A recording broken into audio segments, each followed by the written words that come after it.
dollars on select compact tractors. Sale ends soon. Go to rivervalleytractor.com for more information. Live from the TruService Credit Union Studios, this is Out of Bounds with Wes Moore and Joe Franklin on 103.7 The Buzz. But now I'm counting this. Parmesan with my accountant lips. In fact, I'm down in this. You say with my boo-babe tastes like Kool-Aid for the analyst. Girl, I can buy your Westie world with my base stuff. I know that it's good. Won't you sit it on my taste buds? I get way too petty once you let me do the extras. Pull up on your block and break it down. We playing Tetris. AM to the PM, PM to the AM phone. Eat up your per diem. You just gotta hate them phone. If I quit your BM, I still rock Mercedes phone. All right, here we go. What's up? Wes Moore, Joe Franklin with you on Out of Bounds, ready to go on this rainy hump day. Got the SEC Network on, ready for Arkansas and Mississippi State in the SEC softball tournament. They're going to start at 1:25 now, so 20 minutes from now or so. First game went long, a lot of runs scored. That's how it goes in tournament play. You have to be prepared to get a late start sometimes. I think Arkansas will be raring to go, but we'll keep an eye on the game and let you know the score from time to time so that we have a good feel for the SEC tournament and if Arkansas can make a run. Also coming up today, we're going to talk some Razorback baseball. Kevin Bohannon is with us at the bottom of the hour. Get a preview of the Oklahoma series. Get his thoughts on what Arkansas has to do here on out just to have a chance to be in the conversation to host a regional. Is it even still possible? I think so, and I think Kevin thinks so, but we can map out that scenario.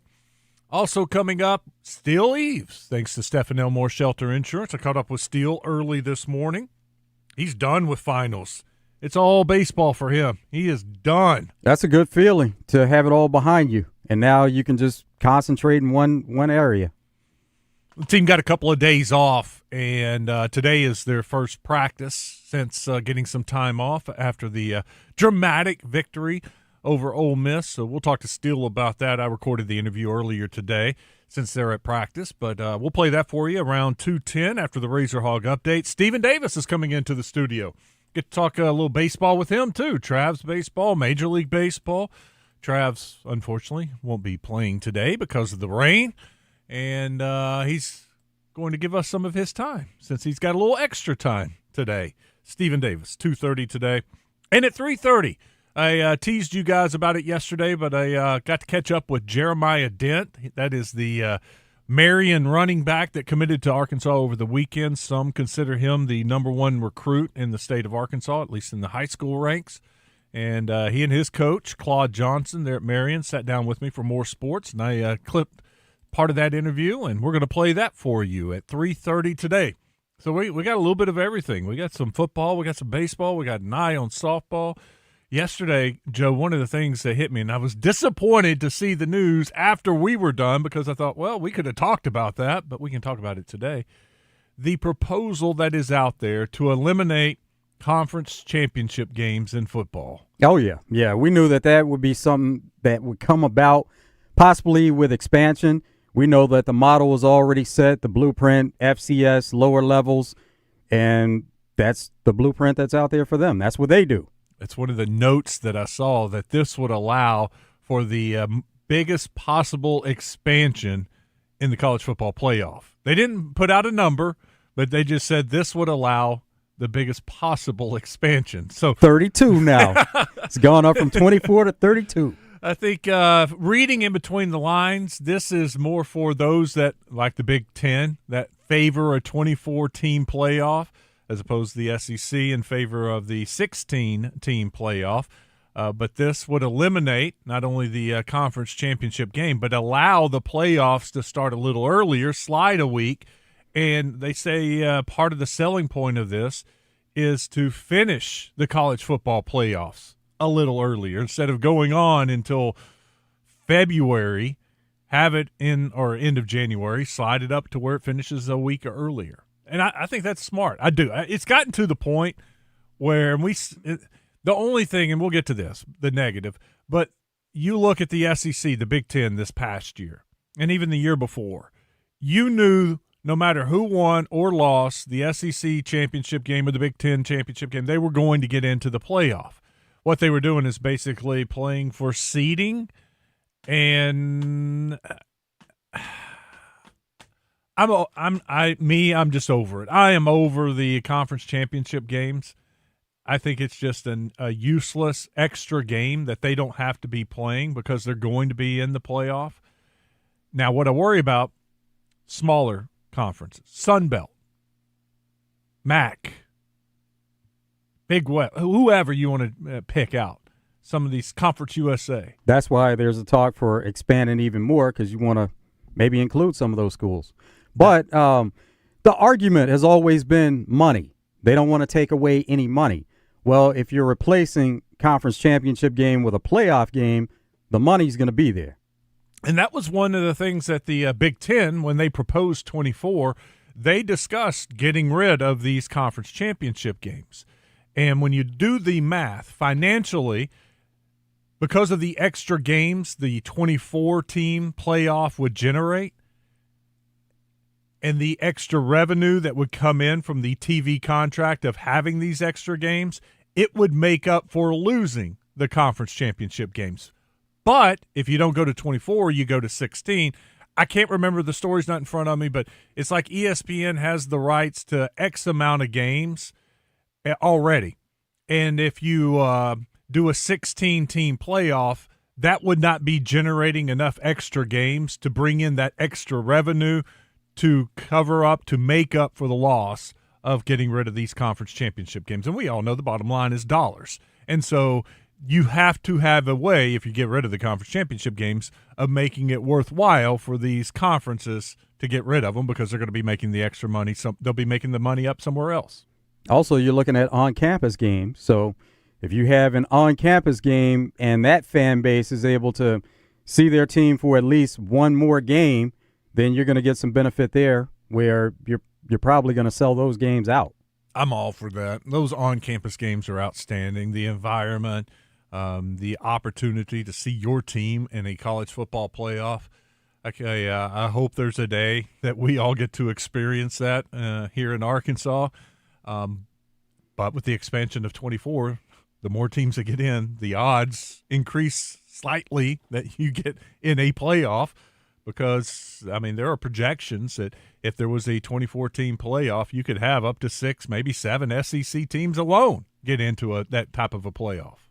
Here's something else. Bowl games, they've always tried to hold on to bowl games, and depending on what the number is, what they decide to expand it to, some of those are going to go away, but once again, you're replacing bowl games with playoff games.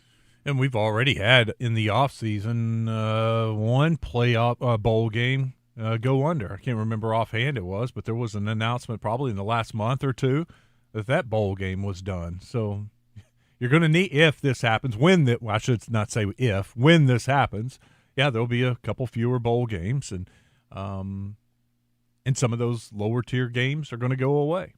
Need to have some discussions on determining where the cutoff should be, though, because it'll get to the point where you'll have maybe some 8-win teams, depending on what the number is. Mm-hmm. And then we know that bowl games, all you have to be is 500, 6-6, in some cases below 500. You don't want to go that far and just have it just wide open for playoffs, because at that point they do become useless for some of those teams at the bottom. And that's kind of the argument about NCAA tournament. We know that they're expanding, but how many teams truly have a chance to win? Yeah, I think for more than anybody, there's that most of the teams that barely get in, they're not going to have a chance to win the championship. It would be for that odd year that you have a team that went through some kind of adversity, maybe early in the season, star quarterback injured, comes back and gets into the playoff, and they're a much better team than their record indicates. Maybe a 9-3 team that you normally would say this team doesn't deserve to be in the playoff, but they truly are playing as one of the best teams in the country now that their X factor is back. Maybe it's a team that was just slow to come together, and they peaked at the right time of the year, and they started playing better and better at the end of the season. I mean, there was a year, was it Bielema that had a team And that at the end in November, Arkansas was rolling, and everybody, SEC Network, ESPN was like, you don't want to play this team right now. This team is playing their best football. That's what it would take, one of those odd, rare occasions of one of those teams that barely gets in to be able to make a run and win a national championship. There is something to be said, though, for postseason play and maybe a sense of pride for the school, fan base, just to say that they did experience some postseason play.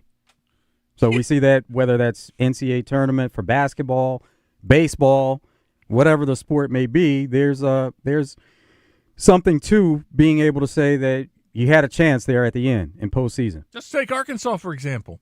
Basketball. After the drought, how happy were fans just to get in? Just to get into the NCAA tournament. And then because of the sustained success now, the Sweet 16, Elite 8 appearances, like all fan bases, you want more. But it wasn't that long ago. Arkansas fans were just happy to finally get back into the NCAA tournament. That's what it would be like for football. Yeah. Do you know how thrilled the fan base would be to finally make a college football playoff? I don't care if it was 9-3 and they were the 21st team and barely got in. The state would be going absolutely bonkers. And then for basketball, there's also been that relief of not thinking, where are you going to, or if you're going to get in or not. It's always for Arkansas here recently, what seed are you going to be? Where are you going? That's a big-time relief as opposed to being one of those last four where it's like, are you going to get in or are you going to get left out? You could have taken Vanderbilt this year as a perfect example. You know how fanatic or crazy that fan base would have been if they would have gotten into the college football playoff, if this would have been an expanded year. As great as this season was, it didn't result in a college football playoff appearance. They were 10-2, right? They were one of those 10-2 teams that got left out. They were deserving. There was an argument for them. I think that alone, if you make an argument that that's too many teams, that's one of the examples I would show you. How happy that would have made that fan base to finally, in one of their greatest years in forever, they didn't even get into the playoffs. But if you expand it, their greatest year ever in history or in the last 50 years would have been rewarded, and it would have been even that much better, even if they'd have lost in the first round. To be in the tournament, that would have been something for that fan base. Well, there was a certain excitement about Vandy football altogether throughout the season. So they're not only for their fan base, but for casual fans or for people who would follow a team that hadn't been good over the years, but now you see that they've elevated to a point where they're good and they're in conversations. That brings people in and draws people to them to want to watch. Mm-hmm. How do you feel about the proposal out there from the NCAA about getting rid of the conference championship games and expanding the playoff field as much as possible? We'll talk about that throughout the day today. You can call us at 661-1037, 661-1037. That is the same number to the Middleton Heat and Air text line. And don't forget, if you're watching us on 1037thebuzz.com or the app, you can hit us up on the Arkansas Best Chevy Dealers live fan feedback. In fact, real quick, let's go to the Middleton Heat and Air text line before Cabo jumps on here in about 5 minutes. So there would be co-champs if there was not a clear-cut champion during the regular season. I think that's the way it would work, but if they had they would have a tiebreaker system to where, like, let's talk SEC. If there was a team that was 11-1, or I guess we should look at the SEC record. If there was a team that was 8-1 and a couple of teams 7-2, the first place team would be your conference champion. Or if they would a couple teams tied at 8-1, I'm sure there would be a tiebreaker system, and you would declare a conference champion for the purposes of putting something up in your stadium, right? SEC champs 2026.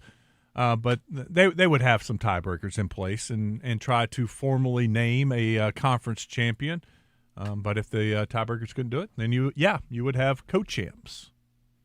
That probably wouldn't happen much because of tiebreakers. Then it wouldn't create a scenario where you would have co-champs that often. It would be a rarity. Very. 501 says Arkansas fired Stan Heath after back-to-back NCAA tournament seasons. But look, he followed Nolan. Expectations change throughout time. There goes a time. Well, I mean, heck, even people were. Remember how mad people were with Musselman for missing it for 1 year? How bad that 1 year was? There were some doubters about Musselman. We had the haters calling in, texting in. So, yeah, fan bases get spoiled. And that's a perfect example right there. The Nolan years and then Stan Heath making to the tournament, but not good enough. Well, they thought there was going to be an out because it looked like they were going to fall short of tournament, but then they got in and they still wanted to take that out because projected for next season, they were expected to be better anyway. So you weren't going to get that out the next season. 501 writes in on the Middleton Heat and Air text line. Did you see the Cowboys hired a Lockheed Martin engineer? Okay, there's got to be a joke, right? This has got to be a joke. You're about to hit me with the punchline. Or did this really happen? No, I haven't seen it, but I'm waiting for the punchline. There's got to be one. One more for you. As far as some of the bowl games going away, it seems they have already lost some of their significance. Players deciding not to play in them has already happened. Oh, yeah. Yeah, that happened long ago, though. Yeah. And even more so now. With the portal. Yeah. Guys are jumping in the portal before the bowl game to ensure that they're not injured and have a place to go afterwards. But then again, some players use the bowl game as a chance to increase their value in the portal and to show off and look at me. All right, good game, portal time. Going to make some money now. This highest bidder, come on. But I would say the bowl games, as far as losing significance, is the ratings for the bowl games this year, awesome. Now, they're not well attended. We know that, especially if the weather is an issue. But as far as viewers, a lot of that has to do with accessibility, though. They're more accessible for you to watch wherever you are, and so that is going to take away from that attending crowd. But you can just pull it up on your phone or wherever for convenience. But it's still cool to see some of the fan bases where they're excited to be in a bowl game. And they travel, and they're there in masses. That's just like we see Bahamas Bowl. You would think destination that if a fan base, if their school goes there, they're like, all right, we're going to Bahamas. And that stadium is pretty much empty every year. Yeah. And it's a small stadium. I remember watching it. Was it last year or year before? I guess the year before last. I don't think there was a Bahamas Bowl this year. I think that was one of the ones that was one of the ones that went away. But I just get that vision of that stadium and always being empty. And that's not, it's even with some of the tourists and locals, they don't even attend the game. It was like a 30-mile-per-hour wind at the Bahamas Bowl, I guess 2 years ago. Huge factor in the game. Like if you were going up against the wind, you weren't moving the ball. And then when you would punt, it would go like 15 yards, literally. And then if you did have to punt or you got in field goal range, I mean, they were kicking like 60 yards. I mean, because the wind was outrageous. It was a fun game to watch. I remember placing a little bet on that one, and my team had the wind in the fourth quarter, and I was like, all right, they're going to come back and win this because they got the – and sure enough, they had a really good third quarter. I think they ended up scoring some points in the third quarter, which was odd because nobody was scoring points into the wind, and then just blew them out in the fourth quarter. But the memories we have because of that wind, the elements create so many memories in sports. Kind of like baseball at Baum here the last couple of weekends. The Georgia weekend, wind blowing out, a little bit on Friday and Saturday at Baum, wind blowing out, and then the wind blowing in on Sunday. That helped a couple of shots hit against the Razorbacks. Off the bat, I was like, oh, that looks like it's gone. Medium deep center field. Thank you, wind. All right, speaking of baseball, we got to take a break. Kevin Bohannon will join us when we come back. We'll get his thoughts on the dramatic victory over Ole Miss, look ahead to Oklahoma, and talk postseason. First pitch at the SEC softball tournament just seconds away. Arkansas is on the field. Their pitcher, Peyton Burnham, is on the inside the circle, stepping in, ready to deliver the first pitch to the Mississippi State Bulldogs. I'll keep you updated on the game throughout the day. Hope you can stick around for a while. It's going to be a fun show. 2.5 hours to go. This is Out of Bounds.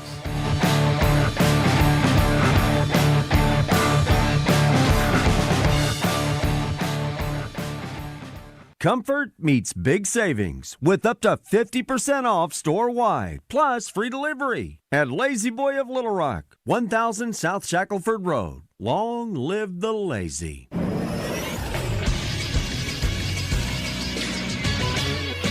This is Sports Center. The Arkansas Travelers got a 2-run single from Nick Raposo, and Jared Sundstrom's 3-run home run capped a 7-run third inning Tuesday as the Travelers beat the Tulsa Drillers 11-7 at Dickey-Stevens Park. Arroyo finished 3 for 5. Sundstrom and Lazaro Montas had 2 hits each for Arkansas. The Travs and Drillers were scheduled to continue their series today, but the game got rained out. They'll play it as 2 7-inning games on Friday. Moving to softball, Ryan Gaddis had an RBI double that scored Ariana Gonzalez in the third inning Tuesday, but it was the only run UAPB would muster in a 4-1 loss to Florida A&M at the SWAC tournament in Gulfport, Mississippi. The Golden Lions face Bethune-Cookman this afternoon in an elimination game. I'm Todd Pierce for the Buzz Radio Network. Car wreck? Call Rainwater Holt in Sexton. 888-8888. 8 for a fast response. 8 for results. 8 for Arkansas. Anywhere in the state, dial 8. 888-8888. Responsible attorneys Michael Rainwater and Bob Sexton. 106.7 Buzz 2 is your home for Arkansas Travs baseball. Hear every pitch, every crack of the bat on 106.7 Buzz 2. For the full calendar, go to Travs.com. It's the greatest game on dirt, and you can hear it all on 106.7 Buzz 2. Around here, reputation matters. That's why homeowners and business owners turn to the professionals at CertaPro Painters for their painting projects. From detailed residential painting to professionally managed commercial projects, our crews deliver craftsmanship that protects your investment and enhances curb appeal. Spring weather won't last forever, and neither will the open slots on the schedule. If painting is on your list this year, now's the time. Call CertaPro Painters or visit CertaPro.com and reserve your spring project today. That's Certa with a C. CertaPro Painters, that's painting happy. Sound familiar? At Mattress Firm, we understand there are many problems that can keep you up at night, like snoring, aches and pains, or sleeping hot. Our sleep experts have the unrivaled know-how to match you with a mattress that can help. And now at Mattress Firm, save up to $700, plus get a free adjustable base with select Sealy Posturepedic mattresses. For the great sleep you deserve, visit Mattress Firm. We make sleep easy. Restrictions apply. See store or website for details. The next 30 seconds could save you hundreds on your car insurance. At The Hartford, we're passionate about your protection. If you're 50 or over, AARP Auto Insurance from The Hartford gives you benefits that really matter. And you could save $597 when you switch. How's that for a little peace of mind? Visit trusthartford.com today. The Hartford, your protection is our passion. The Hartford Insurance Group, Inc. pays royalty fees to AARP for the use of its intellectual property. AARP and its affiliates are not insurers. Savings vary. When the unthinkable happens to your home or business, whether it's damage from smoke, water, fire, or mold, let Rainbow Restoration make you whole again. Their extensively trained team, state-of-the-art equipment, and 24/7 rapid response will help get your life back on track fast. Because this isn't just their service area, it's their home. When you need them, find them at ArkansasRestorationExperts.com. Rainbow Restoration, where they restore, you recover. Services performed by an independently owned and operated franchise. Take it from Arkansas greats, Joe Klein and Pat Bradley. The big national sports apps are now in Arkansas, taking over Oaklawn and Bentley, which are no longer local. Making Bet Saracen the only real local app. Still Arkansans' fan fave. Plus, Bet Saracen is still the official sports betting app of many of the state's colleges and universities. Bet Saracen, built by Arkansans for Arkansans. Bet with Arkansans. Bet with Bet Saracen. Gambling problem? Call 1-800-MY-RESET. John Daly joins the mayhem Tuesday mornings, courtesy of Honda of Russellville, Arkansas's #1 Honda dealership. From Goldwing trikes to side-by-sides, Honda of Russellville has an inventory no one else has. Check it out at hondaofrussellville.com. Out of bounds on 103.7 The Buzz. Live from the TruService Credit Union Studios. Online at TruService.net. Out of Bounds with Joe Franklin and Wes Moore on 103.7 The Buzz.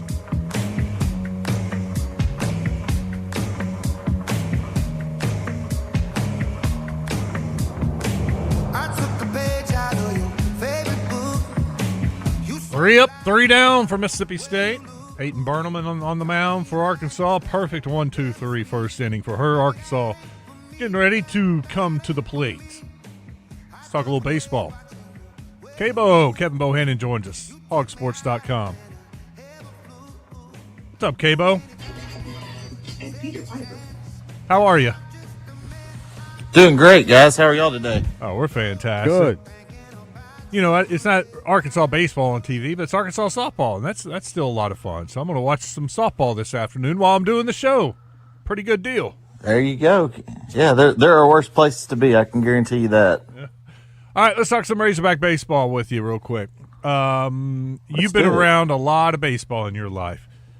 What do you think that walk-off win does for Arkansas here on out?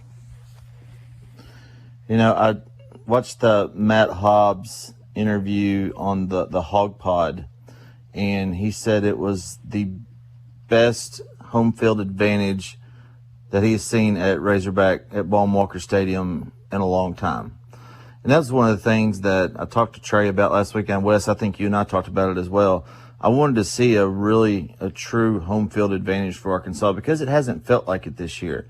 It's been kind of a front runner deal. If they were doing okay and doing well and hitting and winning, everybody was happy and everything. But that was really the first time that you saw everybody get behind Christian Turner. And Matt Hobbs said that the fans were in the dugout with them. They were right there with them.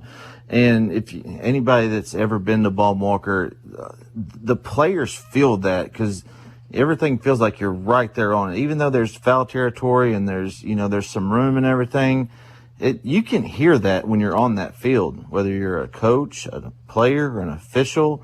I've done it all three phases. You hear the fans, and they're right there. So that was a really big moment. And you always look for those moments of clarity or the light bulb to go off.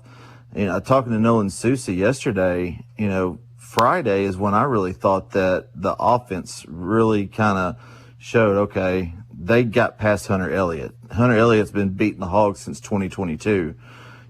He had a really good outing against them in the College World Series that year. In his start in that season, I was at that game that Kendall Diggs walked him off, but Elliott started that game and shut the Razorbacks out for, 6 and 2/3 innings. So to do something like that, and then on top of it, they just kept going.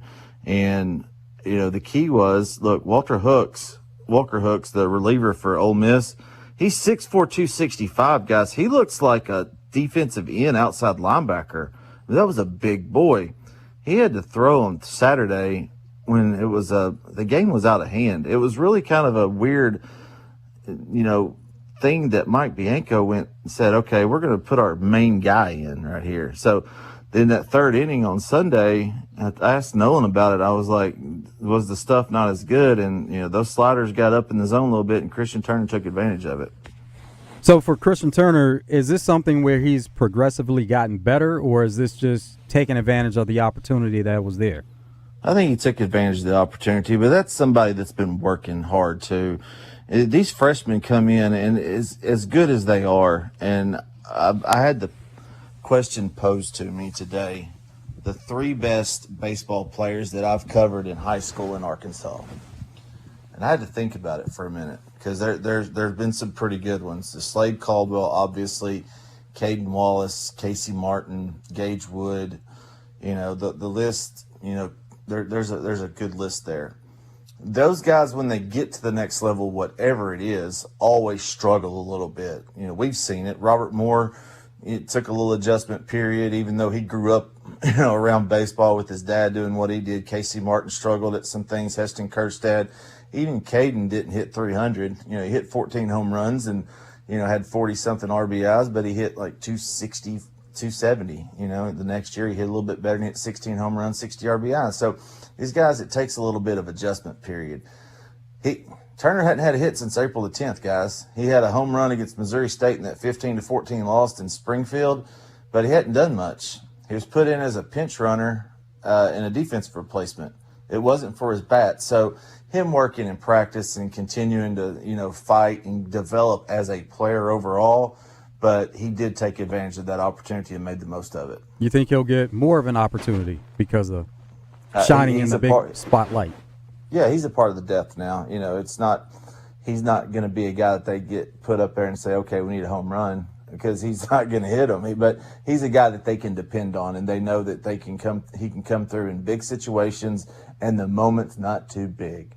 Especially when you get to the postseason, you got to have those guys that don't look like deer in the headlights, and they're ready to go when the number's called. So that's a big thing right there, and the big reason he'll continue getting his number called. Yeah, I could see maybe a really good right-hander that gives righties fits, that if they want to give Micah New the night off and shift Ruiz over, or vice versa, get a left-handed bat in. Yeah, New has struggled, guys. I mean, he wore the collar on Sunday.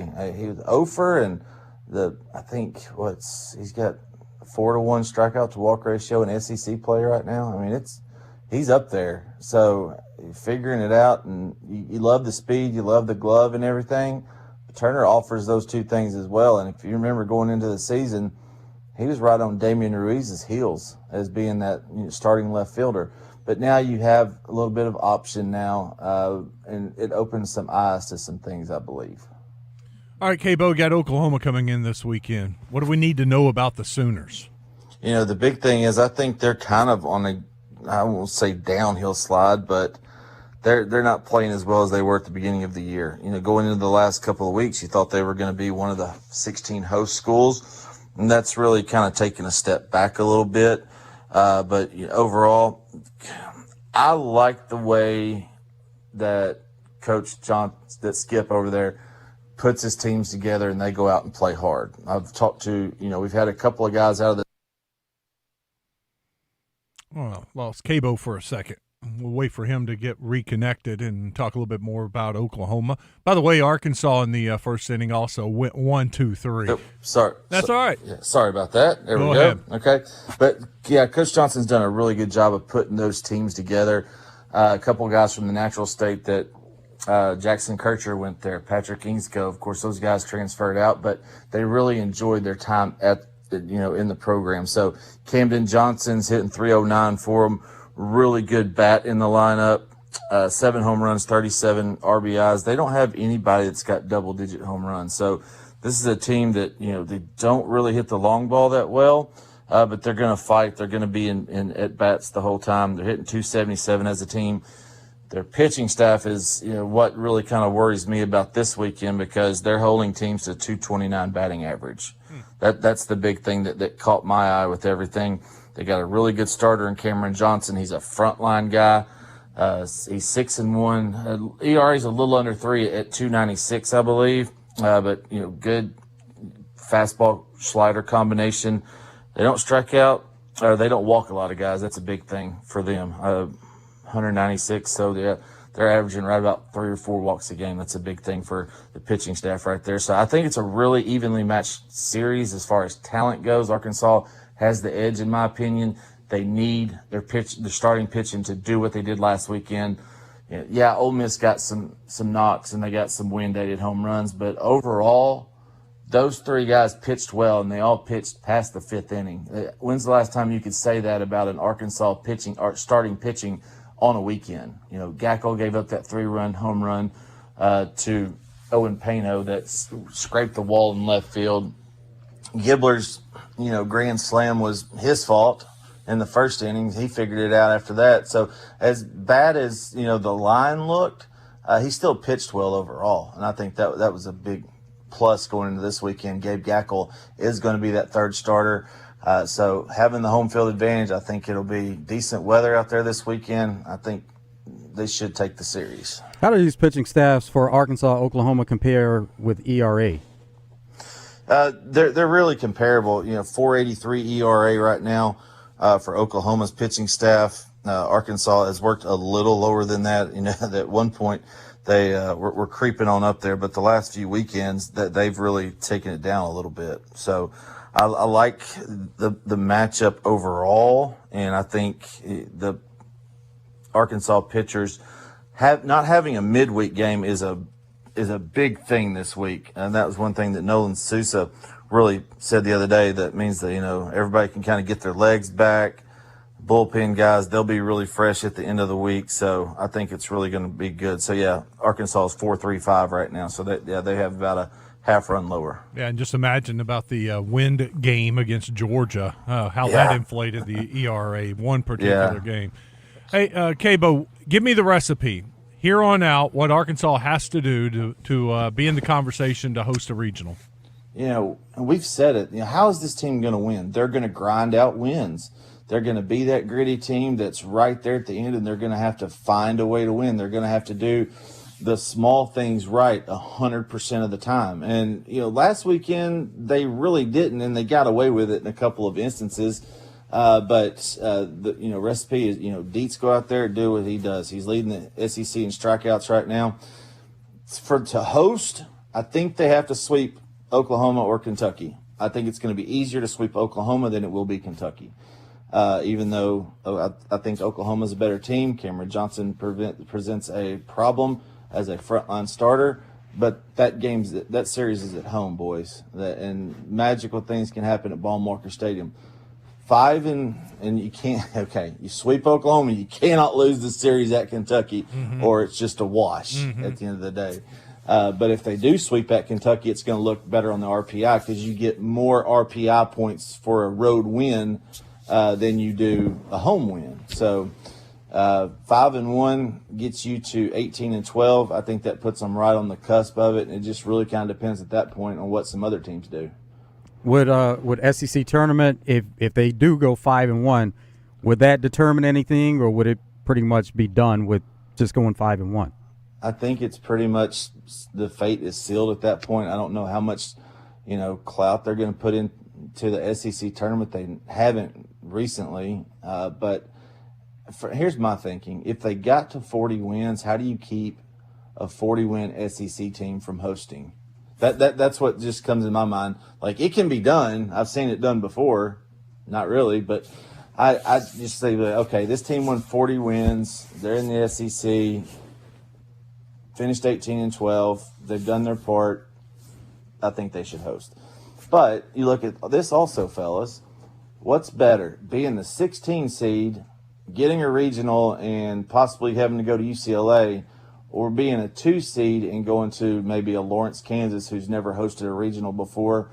Arkansas knows how to go through a regional on the road and win it and bounce back, or go to Florida State, have some success there for a lower seeded team, and kind of stacks up a little better on the road to Omaha, so to speak. If you can stay out of that, 15-16 spot and face a 1 or 2 seed in the super regional, I think it may work out better for this team. But the way they're doing it now with the seeding, the top 32 seeds and kind of doing the snake, if you go 5-1 and you just barely miss out, you're probably going to that 16 or 15 seed anyway as the number 2 seed. It could be. I don't really know if they'll, I like them in the 22 to 24 range. Everything I've seen has them with a 7 to 10 seed, going to a 7 to 10 seed as the number 2. So I think it may work out a little bit better for them in that aspect. We'll just have to see. By the way, Arkansas just took a 1-0 lead. Tanaya Bell just hit a solo home run in the second inning, bottom of the second inning, leading off. So Arkansas up 1-0. So best case scenario for them, Cabo, you like them more traveling and not hosting? Yes, I do. And people are going to say I'm crazy, but you want it to line up well and you want a chance to get to Omaha, that's going to be your route, I think. It's because it's going to be better. And, you're giving up a home series and home weekend, but Arkansas has lost home regionals two times out of the last 3 times they've hosted. So, what does it really mean in the grand scheme of things? You can win it. They haven't played like it in the past at home this year. They have double-digit home losses for the first time in 10 years, it seems. So, last weekend, like Matt Hobbs said, that was the first time he felt like it was a real home field advantage. And so maybe it's better for this team to get out, go on the road, and maybe find something like they did in 22 when they went to Oklahoma State, beat the brakes off the Cowboys and their plethora of draft picks, and then went to North Carolina and swept them and sent the Tar Heels home. Sometimes you get a team like that can really come together at the right time. Kevin Bohannon with us, hogsports.com. We found out Monday, we heard from a kind of an upset Dave Van Horn when he was talking about Wiggins and the future, and looks like he's not going to pitch this year for Arkansas. What's going on there?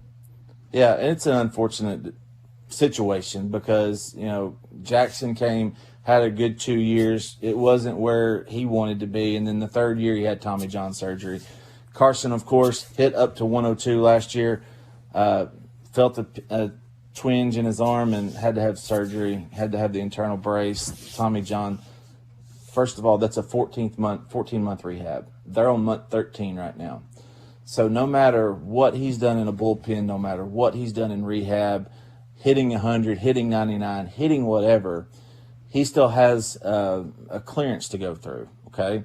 So the medical doctors that are with him every day, the rehab specialists that are with him in Fayetteville, going through everything, say, okay, we believe he can pitch. We believe he can go out there and pitch, whether it's 20, 25 pitches in a live game setting. I want to say the difference is live game setting versus in a bullpen at practice. There's a huge difference because of the warm-up, the routine you have to go through to get ready to go through in a game. You're putting more stress on your arm in a live game situation.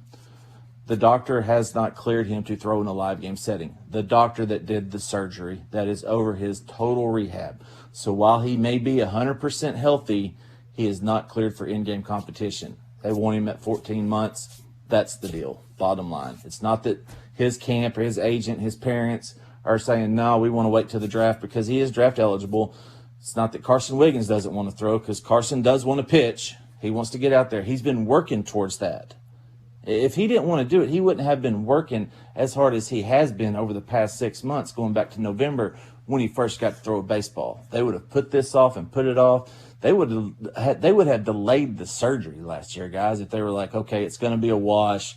We'll just get ready for the draft and, go show teams at that point. So he's like, his Razorback career is likely over with. Something crazy can happen in the draft, but looks like he's going to be a top 50, top 60 pick. PBR had him at number 38, and that's the end of the first round on the mock draft I saw this morning going to the Rockies. So that's the bottom line. Okay, I'm thinking in my head, the calendar, when is the 14th month? When would that be? So if you want to get through the 14th month, you're looking at, it would be the end of June when he could pitch. Okay. All right. Yeah. Well, yeah, that means he's done. He's done. Okay, Bo, we appreciate it. Thank you for coming Absolutely, on. guys. You bet. Have a good day. Have a good one. Kevin Bohannon with us, hogsports.com. Arkansas still batting in the second inning. Got the home run from Bell, then a walk. So a runner on, one out. Arkansas up 1-0 over Mississippi State and just turned on that one, but it went foul. That would have been a home run, but just a little ahead of it. We'll take a break. When we come back, we have an open segment. If you'd like to join us, come on, 661-1037. I'll take some phone calls. Check the Middleton Heat and Air text line, and we'll give you an update on the SEC tournament. It's Out of Bounds.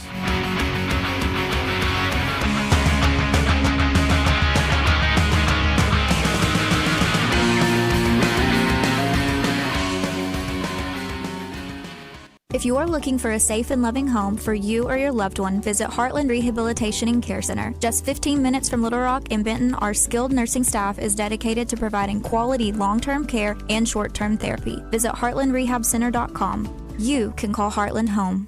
To celebrate their partnership with the Arkansas Game and Fish Commission, your Arkansas Chevy dealers are giving away a 2027 Chevy Silverado 1500. For complete rules and to register to win, current Arkansas Game and Fish license holders should visit ChevySweepstakes.com/Arkansas Truck Hunt or see your Arkansas's best Chevy dealer for more details. No purchase necessary to enter or win. Open to legal residents 18 years or older who reside in Arkansas. Contest ends 12/31/26. Void where prohibited. Sound familiar? At Mattress Firm, we understand there are many problems that can keep you up at night, like snoring, aches and pains, or sleeping hot. Our sleep experts have the unrivaled know-how to match you with a mattress that can help.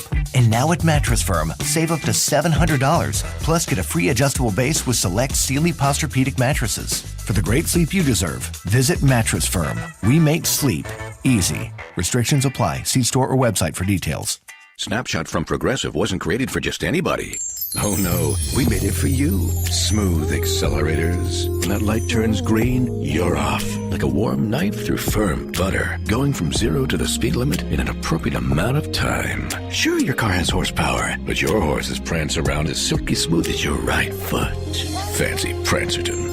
With Snapshot, safe drivers like you get personalized rates based on your driving habits. Sign up today at Progressive.com. Progressive Casualty Insurance Company and Affiliates. Snapshot not available in California or from all agents. Hawks Homes, Arkansas's #1 dealer. They have more inventory than anyone in Arkansas. Hawks Homes is celebrating its 40th anniversary this month. In honor of that, Hawks is selling a home at $39,995. Hawks has other specials going on, other models as well. Be sure to take advantage of this great deal. Only lasts the month of May. We also offer custom-built manufactured and modular homes. 1 to 5 bedroom homes that can be built to accommodate your needs. Check us out at Conway and Bryant with over 65 models to choose from, or go online at hawkshomes.net. Willie D's Dueling Pianos has not moved yet. They're still rocking right here in the Little Rock River Market. Dueling Pianos upstairs, DJs downstairs with food and drinks every week. Reserve and learn more at WillieD'sPianoBar.com. Come and get your Willie on. Attention. If you suffer from consistent pain in your joints caused by arthritis, overuse, or injury, you may be a candidate for a revolutionary therapy that could revitalize damaged tissue. This approach can provide long-lasting relief from pain in your knees, shoulders, hips, and other joints with no surgery, no drugs, and no downtime. To find out if you're a viable candidate, you may request a free consultation from QC Kinetics by calling 501-600-2763. Instead of masking the symptoms, it goes to the root of the problem to resolve it at its source. Already used by thousands of satisfied patients nationwide, this joint pain therapy is available right now to the public, but only for qualified candidates. Again, to find out if you're a viable candidate for this therapy, you may request a free consultation by calling QC Kinetics at 501-600-2763. That's 501-600-2763. Good things come in mini packages at Southland Casino Hotel this May and June. Join us for Cruising into Summer. Saturdays from 7 to 11 p.m., 450 winners share over $400,000 in free play and prizes. One free daily entry, 500 points earns one more. Grand prize winners on May 30th and June 27th win a share of $10,000 free play or a 2026 Mini Cooper convertible. Cruise into Summer at Southland Casino Hotel. Must be 21 or older. Play responsibly. For help quitting, call 800-522-4700. Out of Bounds on 103.7 The Buzz. Live from the TruService Credit Union Studios. Out of Bounds with Wes Moore and Joe Franklin on 103.7 The Buzz. Tell me, do you see her? She's living her life. Even if she acts like she don't want the limelight.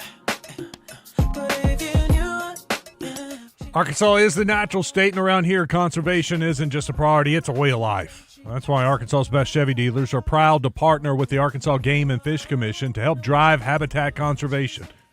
In honor of this partnership, your Arkansas best Chevy dealers are celebrating in a big way. They're giving away a 2027 Chevy Silverado 1500. It's a natural choice for the great outdoors. It offers strength and capability that stands out from the herd, plus a limited powertrain warranty, 5 years or 60,000 miles, whatever comes first. For complete rules and to register to win this 2027 Chevy Silverado, Arkansas Game and Fish license holders should visit ChevySweepstakes.com/Arkansas Truck Hunt. Again, it's ChevySweepstakes.com/Arkansas Truck Hunt. Or you can see your Arkansas Best Chevy dealer for more details. No purchase is necessary to win. Open to legal residents 18 years or older who live in Arkansas. Contest ends at the end of the year. Void where prohibited. Wes Moore and Joe Franklin with you. Finishing up our first hour of Out of Bounds. Watching the SEC softball tournament. Arkansas's up 1-0, moving to the top of the third. Got a home run from Tiana Bell, her 15th home run of the season. The high for Arkansas. She went deep center field off the flagpole. Yeah, 15 home runs. Impressive. All right, let's go to the Middleton Heat and Air text line. All right, so our guy with the Cowboy that had the Cowboys question, got back with me. He asked, did you see where the Cowboys hired a Lockheed Martin engineer? Honestly, I thought it was going to be a joke. But it's not. It's true. The Cowboys hired Sathya Balakumar as a football data engineer. Balakumar has been a software engineer for Lockheed Martin Aeronautics. Analytics, it's definitely entrenched in the sport. So you see that there are some organizations that are looking in that direction. It was the Rams, right, that said that they were using AI? Mm-hmm. Yeah. Not using it. Probably getting left behind, yeah. 870 says, I agree with Kevin Bohannon. They haven't been dominant at home anyway. The road to Omaha, not hosting, the way he said, makes sense. Yeah, I can. Look, we've seen it, been there, done that. They've been out, gone on the road, won a regional, won a super regional on the road, went to Omaha. So when we see it every year, I mean, I don't think there's ever, well, there may have been, but not in recent memory, seeds 1 through 8 go to Omaha. Oh, no. So there are upsets every single year. And sometimes it's even a top 8 seed gets upset in a regional. And they're not, of course, then the super regional is somewhere else, maybe one of the higher seeded teams. And we've seen times before where both the matchups, say if it was going to be 8-9 matchup, both the 8 and the 9 got upset, and it's 2 seeds having to getting to host a super regional, deciding which one will get to host a super regional. So that's why regionals are played, though. It's not like they just go by the seeding and say, okay, well, this team advances on. You play it. You play it out on the field. Yeah, and Kevin told the brutal truth.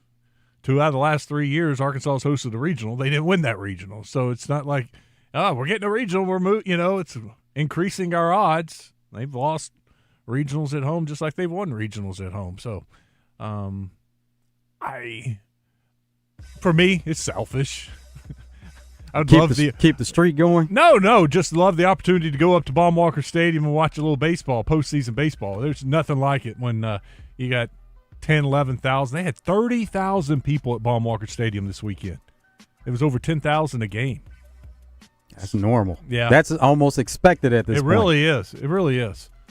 But anyway, just selfish reasons. I would love it if they could host a regional, but if not, we'll be watching on TV. And who knows? We may be watching it live because they're playing in the afternoon. One of these days, they may have Razorback softball on the radio, and we would be off right now. Right now. Yeah. We'd have the broadcast. 1-0, Arkansas leads, top of the third, 2 outs against Mississippi State. We'll keep an eye on that game for you. When we come back, we got the Razor Hog update, and we'll play the interview with Steel Eves, thanks to Stephen Elmore Shelter Insurance. Hour number 2 is next. If you don't already have the Bet Saracen Sports Wager app, download it today from the app stores or go to BetSaracen.com. Bet Saracen is Arkansas's favorite sports betting app. Oaklawn is here for when you want the ultimate escape, all in one place. Check into the luxury hotel. Escape to Astral Spa, the only Forbes 4-star rated spa in Arkansas. Indulge at award-winning restaurants like the Bugler or the Oak Room and Bar, all before having the time of your life at the 24/7 smoke-free casino, where the energy goes all night. Here, excitement and luxury meet under one roof. Oaklawn Hot Springs. Join the fun. Gambling problem? Call 1-800-GAMBLER. Tune in to Out of Bounds each Monday for Weekend Recap, brought to you by Fleet Management Services. Serving Central Arkansas for over 20 years, they're your small to mid-sized fleet specialists that also takes care of our fleet at Signal Media. Fleet Management Services is now hiring for Loop Tech, Tire Tech, and light maintenance. 8 paid holidays and paid vacation, paid health insurance, and 401k. Paid depends on experience and signing bonus. Apply in person at 901 East 8th Street in Little Rock. We're the original social media you don't need a smart device for. But we'll also meet you there, too. 103.7 The Buzz. KABZ, Little Rock.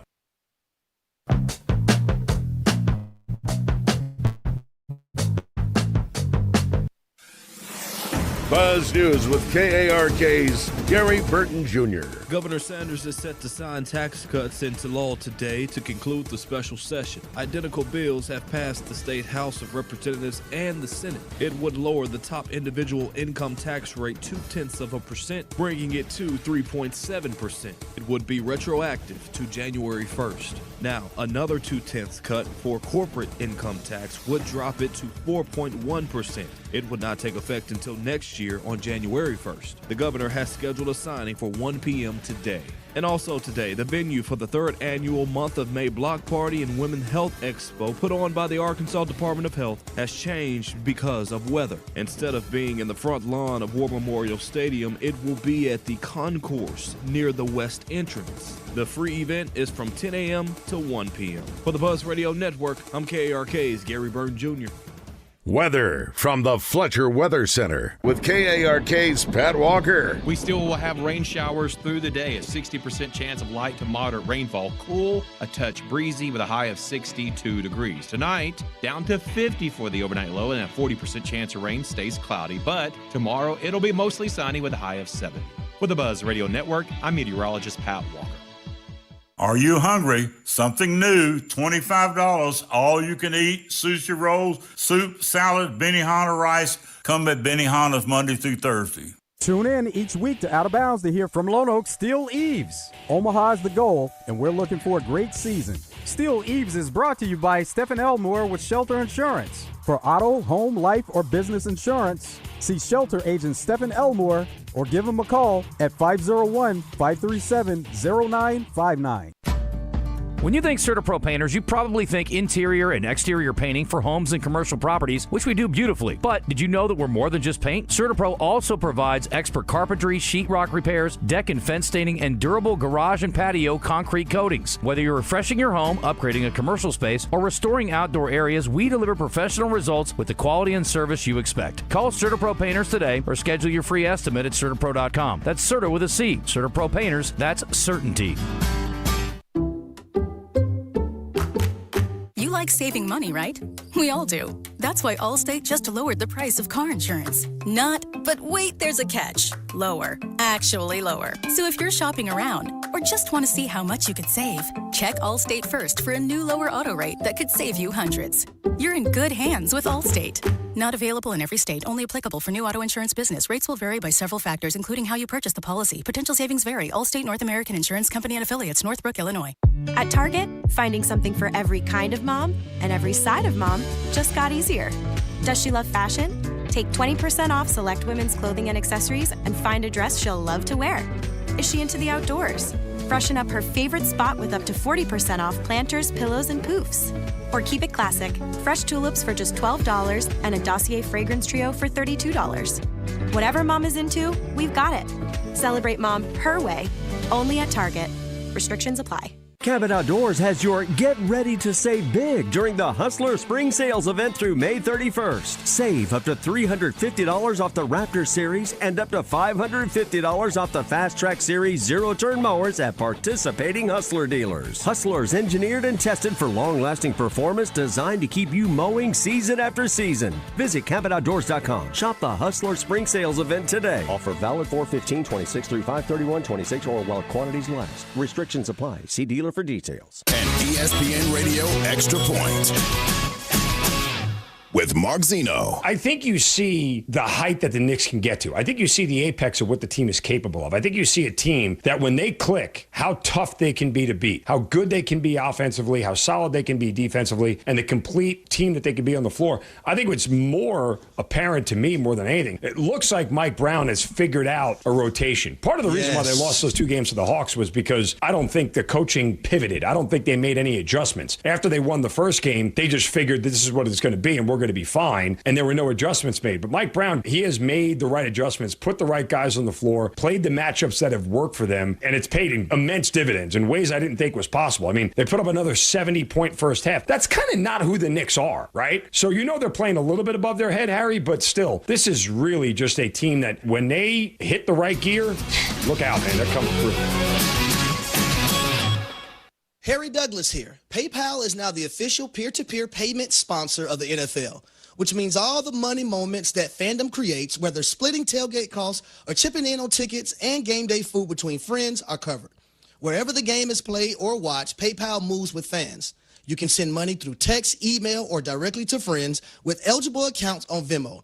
Just download the PayPal app and share all the moments that matter. Account with PayPal is required. Not available in all regions where PayPal operates. Lowe's has the brands pros trust to get the job done.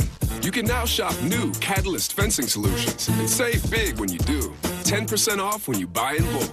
Plus, save $180 on a DeWalt 12-inch dual bevel sliding compound miter saw. Now just $449. Our best lineup is here at Lowe's. Valid through 5/6 while supplies last. Selection varies by location.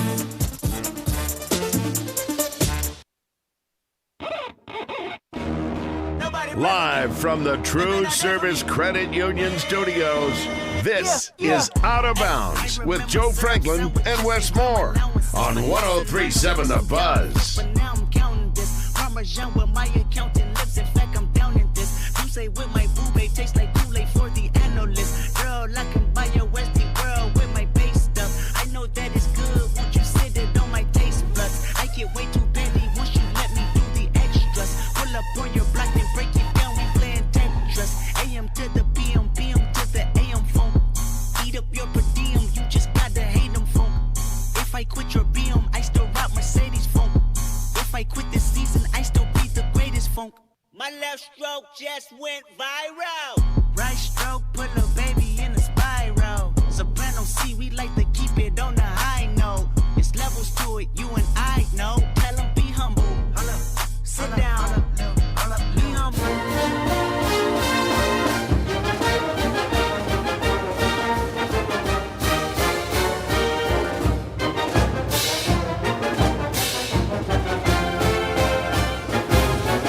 Time for your Razor Hog update. Arkansas leads Mississippi State 1-0.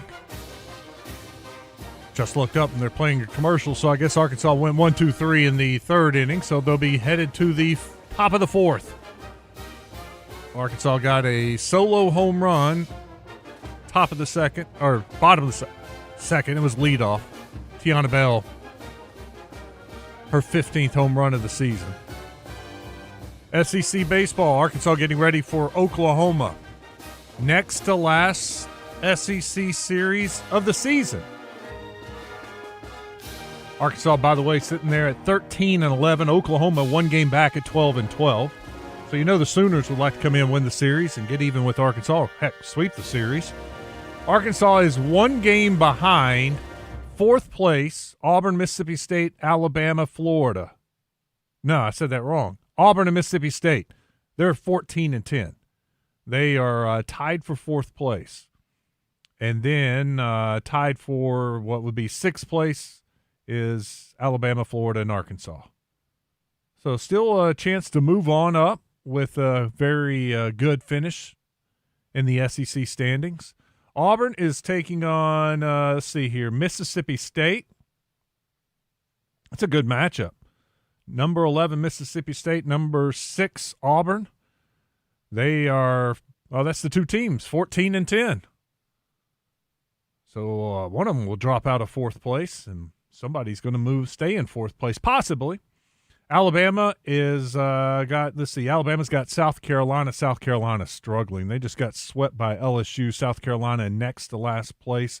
They are 7-17. So Alabama, a chance to pick up 2 or 3 victories this weekend. That's what they're thinking. They're sitting there tied with Arkansas at 13-11. LSU, Georgia. LSU is 9-15. That is weird to look at.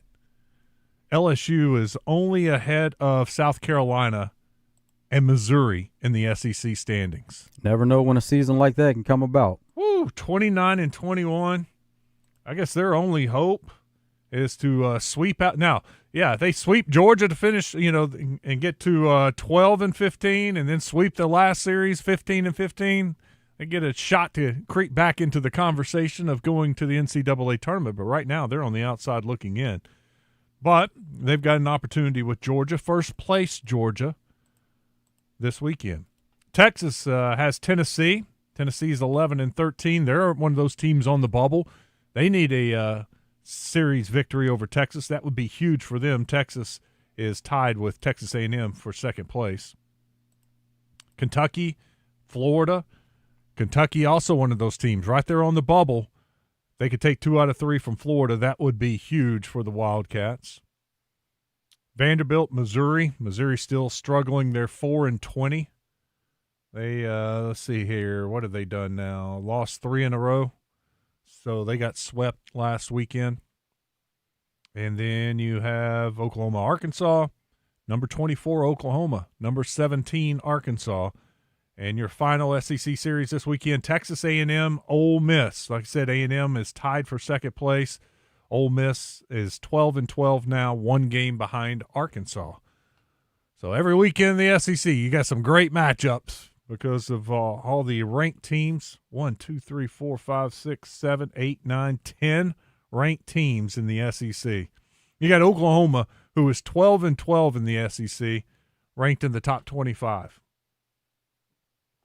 All right, earlier today, the Razorbacks are practicing right now, and I got to catch up with Steele Eves and talk about their big victory over Ole Miss, look ahead to Oklahoma, talked about school being out, through with finals. Good interview with Steele Eves. Let's play that for you. But first, let me set everything up.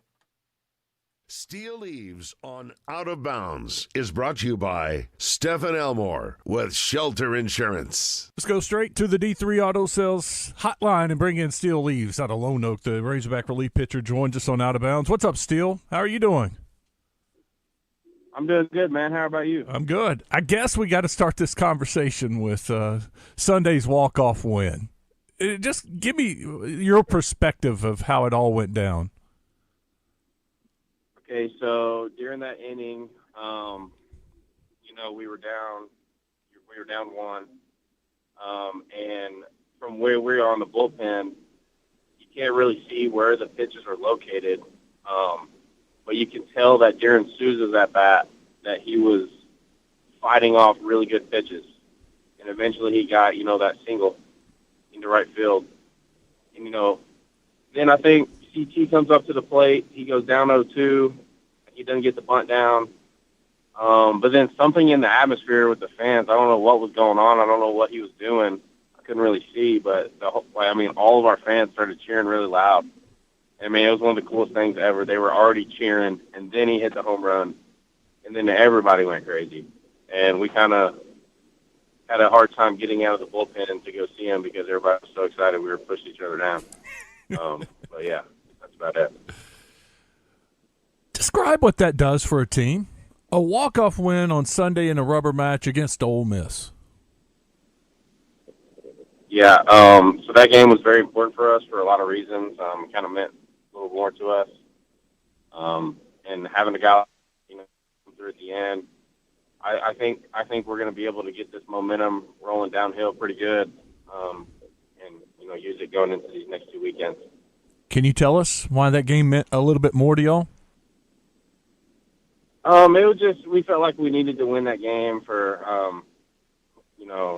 later on in the year, RPI wise.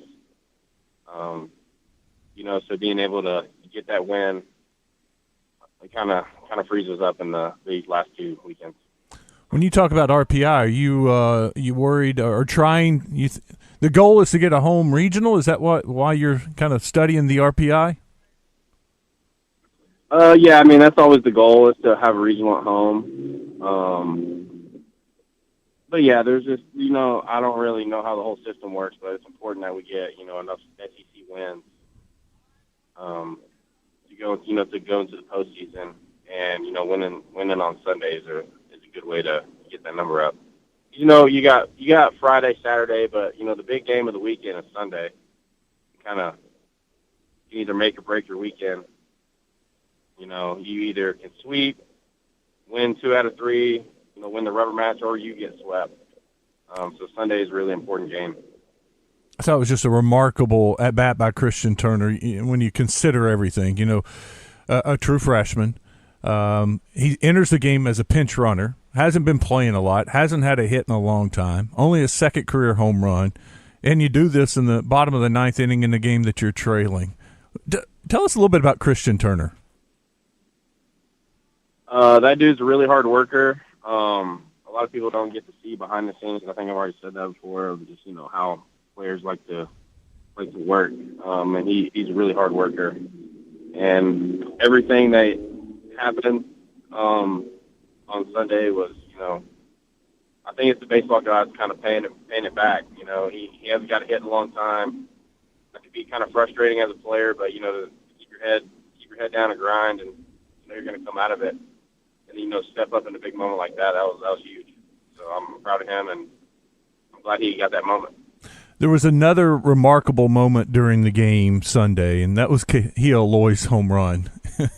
And, fans are still marveling at it, but I heard Nolan Souza on Drive Time Sports yesterday, and he's like, yeah, we've seen that before because of, practice, fall ball, whatever. And have you seen something like that from Kiheo before? So last year in Arlington, I think he hit a double off the wall at 118. And so before that was probably the hardest ball I've ever seen hit. But there is a rumor that he hit a ball 120 in batting practice one day. So I'd like to go back and look at that one. Has he ever hit anything off of you hard like that? Oh, I'm sure he has. I can't really remember. I'm sure in the fall and the spring he definitely has. I mean, he's got to be one of those guys when you're on the mound, you're a little worried about a ball coming back up the middle. I just feel like every time he touches it goes really hard, which is crazy that every single ball that you square up goes over 105 miles an hour. But, I mean, you look at the TrackMan every time, he even ground ball to second, ground ball to shortstop, something like that. I mean, it's still 105 plus. So when you hit her like that, you hit the ball that hard, your margin for error is a little bit bigger on balls in play. Were you able to see that home run? Yeah, I was able to see it. I didn't see it land. It went really far, but it was really cool. I got to see him hit the ball. I knew it was way out, so I just started watching him. It was really cool. Yeah, we needed the zoom lens on the TV camera to find where that landed and watch it bounce into the barbecue pit truck. So it was pretty remarkable. Yeah, it bounced up. Say again, you broke up. Oh, sorry. Didn't it bounce into the truck? It did. I think T-Boys has gotten a lot of notoriety and exposure from it. Oh, good for them. Yeah. All right, how about picking up a win earlier in the week during the midweek game? I guess it always goes the same way every time. I'll come in, throw an inning, and then we'll score. And then I get the win. They got to be feeling like you're the good luck charm. I guess so. I feel like Colin Fisher threw really well that game. Kind of put the team on his back, I think. Went 4 innings. He looked really good out there. But, yeah, I guess whenever I'm pitching, they like to score. After that, you were tied for the lead in victories. I thought that was pretty remarkable that, as a relief pitcher, you're up there tied for the lead. Yes, sir. That is pretty cool. I didn't even know. Yeah. I know you were the plans were for you to be pitch on Sunday. Coach Van Horn even talked about it Saturday night that who all he had left. Never got in. I guess you were warming up and didn't get that chance. I wonder when you get a weekend off like that, even though you warmed up, do you feel different this week? Do you feel better, or is there any difference? I think the only difference is just how your body feels. Since I didn't throw, this past weekend, I can hit a little bit more weight in the weight room because your body's not as tired. So you kind of go into this weekend feeling a little better. I threw a bullpen yesterday, kind of more high intent than I normally would, more pitches than I normally would on a midweek bullpen. Just to get the body feeling throwing the ball hard again. But yeah, I mean, depending on how much you throw on the week and on the weekend, it definitely affects how you feel and the kind of work that you do throughout the week. Are you ready for Oklahoma? Yes, sir. You know some of those guys over there? I do. I played summer ball with a few of those guys, and we're really close, actually. We got Steele Eves with us, thanks to Stephen Elmore, Shelter Insurance. Steele, give us a breakdown. What do you know about Oklahoma? I know they're really solid, and I think their pitching's pretty good, so we're going to have to be dialed in on the offensive side, and I think on the pitching side, we just compete. Really, we just got to get ahead in the count, and then when we're ahead, we got to finish them off. And also, I know that they like to steal bases a lot. I think they have over 100 stolen bases, so that's definitely something we're going to have to be looking at this weekend, is the run game. So I'm excited to see how that's going to play out. Is that something you'll do different this week, is work on like your pickoff move and holding runners closer just because you're playing a team like that? Yes, sir. Even in the bullpen yesterday, the guys that threw, we were working on pitch outs, I think, and we're kind of just, working on awareness with runners on and being quicker to the plate. Yeah, and I guess with their, some small ball that they play, you got to work on, fielding and fielding bunts and being ready to take on a different aspect of the game that y'all haven't seen a whole lot this year. Yes, sir, and that's also for Kentucky, too. I know they're really scrappy, and they're always going to be a tough team to beat. And they like to, play small ball, run the bases, stuff like that, too. Kind of good. You get them back to back. Yeah. Steele Eves with us on the D3 Auto Sales hotline. Are you done with school? Yes, sir. I just finished up my last final yesterday and my last final project yesterday. So, how's that feel? Completely done. Pretty good. Like a weight being lifted off my shoulders. And now the best time of the year? I mean, all you do is play baseball. Oh, yeah, everybody's leaving. There's not going to be no traffic. It's about to be nice in Fayetteville. Yeah, don't have to worry about all the traffic. That is an aspect that I didn't think about. I was more thinking now all you have to do is play baseball and have some time off and enjoy yourself. So that's something you get to enjoy. How about going out on the road to Kentucky, and then most of the time, and I'm assuming that's the case this year, probably shouldn't assume, but Coach Van Horn likes to go straight when he's on the road from wherever to Hoover and get ready for the SEC tournament. Good long road trip. Is that what you're doing? Do you know yet? Is that what y'all do? I'm pretty sure that's the plan. How fun is the SEC tournament? Pretty sure we're going to Hoover. SEC tournament's really fun. The experience last year was pretty fun, just, where we stayed and all the stuff we got to do. But we did get put out in the first round, so I guess it could have went better. When you get a couple of off days like this, what do you do? Monday was really more of an off day, but we still had a workout. So you go in there, hit your lift with Coach Bell. We had a barber at the field, so everybody went and got their hair cut. So that was more kind of a real off day yesterday. I went in through a bullpen, after that, kind of just, hang around the field, talk to your teammates. But today's the first team practice that we have. Did y'all do anything special with the haircuts? Did y'all have like a team cut? There's just some barbers that come through, I think, every 2 or 3 weeks. You just run down there, get your hair cut really quick. Just, it's a nice way to keep everybody looking good and not getting too far crazy out there with the haircuts. I just make sure y'all didn't all bleach your hair or, shave it off or, some kind of postseason haircut. No, just the same old. I mean, I shave my hair off anyway, but I don't know about all the other guys. You think Van Horn would approve of that if y'all did something crazy? He might. You never know.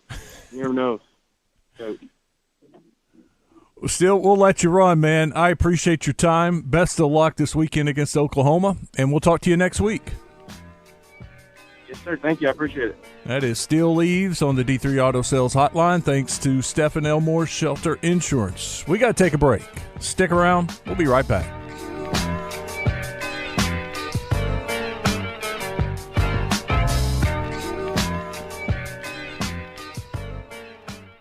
Get your tickets now for the 22nd annual Double B's BuzzBQ coming May 9th to the downtown Riverside RV Park in North Little Rock. Go to buzzbq.com for more.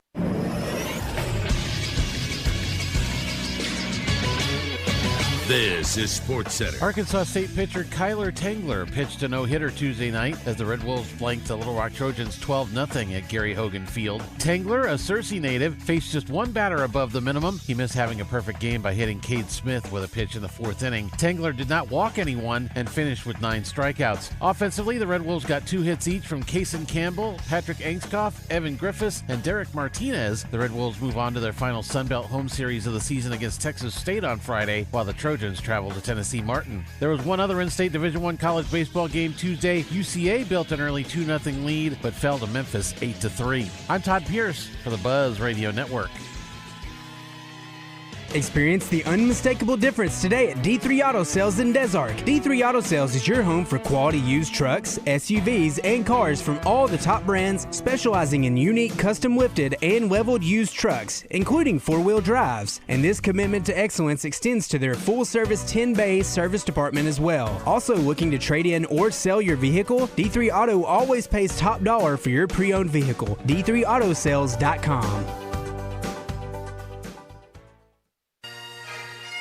This is Trey Schapp. Tune in each Friday morning at 5:30 right here on The Buzz as I bring you From the Shortgrass, presented by UAMS Health, Orthopedics, and Sports Medicine. If you like to hear interesting stories about the game of golf, this is for you. You can also find it wherever you get your podcasts. Hey, Danny, happy Mother's Day. Thank you, Howie. What'd you bring me? I didn't bring you anything because you're not my mom. Well, that's true, but what could someone get me at Robert Irwin Jewelers for Mother's Day? You get a To the Moon and Back diamond pendant for Mom. It's only $99. You could pair it with a 24-karat gold trim Mom's Rose for only $179. 2 gifts in one for Mom. It's going to show how much you love your mom. Wow, I hope you're listening up, fam. Spend $1,499 or more, and you're going to get a free pair of 3-stone diamond earrings absolutely free. See a store for complete details or online at rijewelers.com. Hallmark Cards presents Mother's Day at Walgreens. Celebrate every mother figure in your life with a Hallmark card at Walgreens. Show how much she means to you and how deeply she's loved. A Hallmark card is the perfect way to say thank you for all she does. Don't forget, Mother's Day is Sunday, May 10th. Visit Walgreens today to find the perfect Hallmark Mother's Day card and make her feel truly special. Mother's Day means Hallmark cards at Walgreens. Why does Progressive help support truckers? Because truckers unite the world. Truckers unite whistles and lifeguards. Truckers unite fitness devices with people who don't exercise. Truckers unite your aunt with those live, laugh, love signs. But truckers can't do any of this if they're not on the road. That's why Progressive helps safe truckers save an average of $6,181 when they elect to share their ELD data with us. Get a quote at ProgressiveCommercial.com. Progressive Casualty Insurance Company and Affiliates. 2025 National Average Safe Driver Enrollment Discount Savings for new Progressive customers excludes mandatory program participants. Not available in all states. Driving data could increase or decrease premiums at renewal. Hawks Homes, Arkansas's #1 dealer. They have more inventory than anyone in Arkansas. Hawks Homes is celebrating its 40th anniversary this month. In honor of that, Hawks is selling a home at $39,995. Hawks has other specials going on, other models as well. Be sure to take advantage of this great deal. Only lasts the month of May. We also offer custom-built manufactured and modular homes. 1 to 5 bedroom homes that can be built to accommodate your needs. Check us out at Conway and Bryant with over 65 models to choose from, or go online at hawkshomes.net. Razorback Camper Sales in Hot Springs is having a huge inventory liquidation sale. All in-stock travel trailers and fifth wheels are being offered at drastically reduced prices. These are the best deals of the year. One of the many great deals is a 26-foot Salem with bunk beds, power awning, plywood floor, and much more for only $21,997 or $235 a month. Now is the time to buy. All these great deals can be seen at RazorbackCampersales.com. Out of Bounds on 103.7 The Buzz. Live from the TruService Credit Union studios. TruService Credit Union, your headquarters for auto loans. With TruService, no payments for 60 days and rates starting as low as 3.99 APR on new, used, or refinance your current auto loan. TruService.net for pre-approval. Your auto loan experts.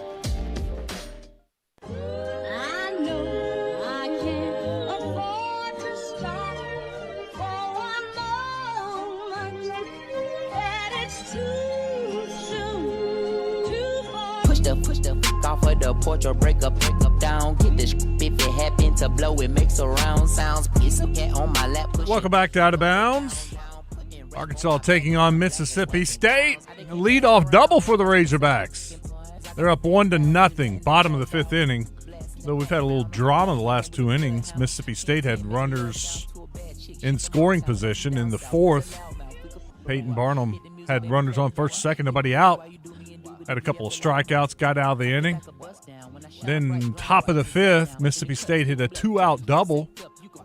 And it looked like they were about to tie the game. A little flare into right center field, short right center field. And Reagan Johnson, highlight, you'll see it on the SEC network, diving catch to steal a run. And it remains 1-0. Arkansas up on Mississippi State, bottom of the fifth inning.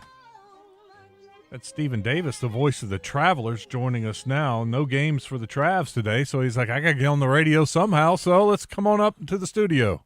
I mean, we were supposed to play, but Mother Nature didn't want us to. Easy choice today. Yeah. It was not going to happen. Too much rain, and it's cold out there, too. Yeah. Goodness. It was in the 50s this morning, maybe even upper 40s this morning. 51 when I just got out of my car just now. Wow. Yeah. So I'm okay with not playing. I don't know if we're going to hit the high of 70 today. I thought it was dropped down to like 56. Maybe 70 happened at midnight. Yeah, I saw 56. I don't think we're getting there even. It does go up as we get deeper into the night. Yeah. Travs, all of a sudden when we were talking with you last week about I've forgot his name, the outfielder, home run hitter. Lazaro Montes? Yeah, it's Montes. Yeah. You're like, it's coming. I mean, that's what we know he's got the power. Speaking of power, Arkansas just hit a 2-run home run. I didn't see who it was, but nice. They are up now 3-0 on Mississippi State. That's the way you get going. And Wyckoff with the home run. Double home run to start the inning. All right, sorry, back to Montes. You're good. You were like, he's going to hit him. Well, it's coming. Did you know? I mean, they were going to come like that? No, nobody ever thinks they're going to come like that. But, some people are just too talented. It's baseball. Things are always going to flip. I tried to fix my camera there for you and for the people who are watching on Facebook. Oh, you did fine. I didn't do fine enough. Wes had to fix it. Nobody hits 6 in a week. That Caleb Cali hit 4 last week, and we were wondering who was going to be Texas League Player of the Week. I thought it could have been both of them, but it was just Cali, as it turned out. But, Lazaro, when he hits the ball, even when he doesn't hit it his firmest, it still goes places, and it's still got an exit velocity that's just outrageous. And he doesn't have to hit it on a line. He doesn't have to hit it at that premium angle to get it out. Nobody hits home runs that are above a 45-degree launch angle that go out. He had one that was 48 degrees that was no doubt off the bat. Like when he hit it, like everybody in the ballpark knew. And it's crazy. And he's hitting them with runners on base. He's homered in now 4 of the last 7 games. He hit 6 in that week in Wichita, 3 in one game, which is just crazy. And not like cheapies in terms of the situations. Each one came with at least one man on base.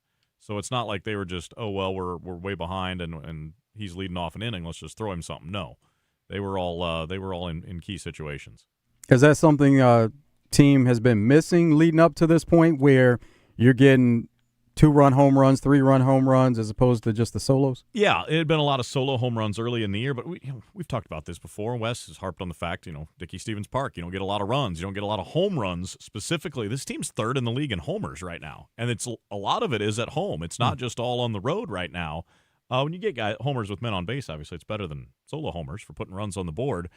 Just over generally the first 3 weeks of the season, they hadn't been getting a ton of clutch hits. You start hitting home runs in those clutch situations, things seem really easy then, and everybody tends to relax a little bit. So the offense is going, who knows if it's as well as they can go, but they're going really, really well right now in all facets, and it's pretty fun to watch because it's not just Lazaro, it's not just a couple guys in the lineup, but everybody's been pitching in.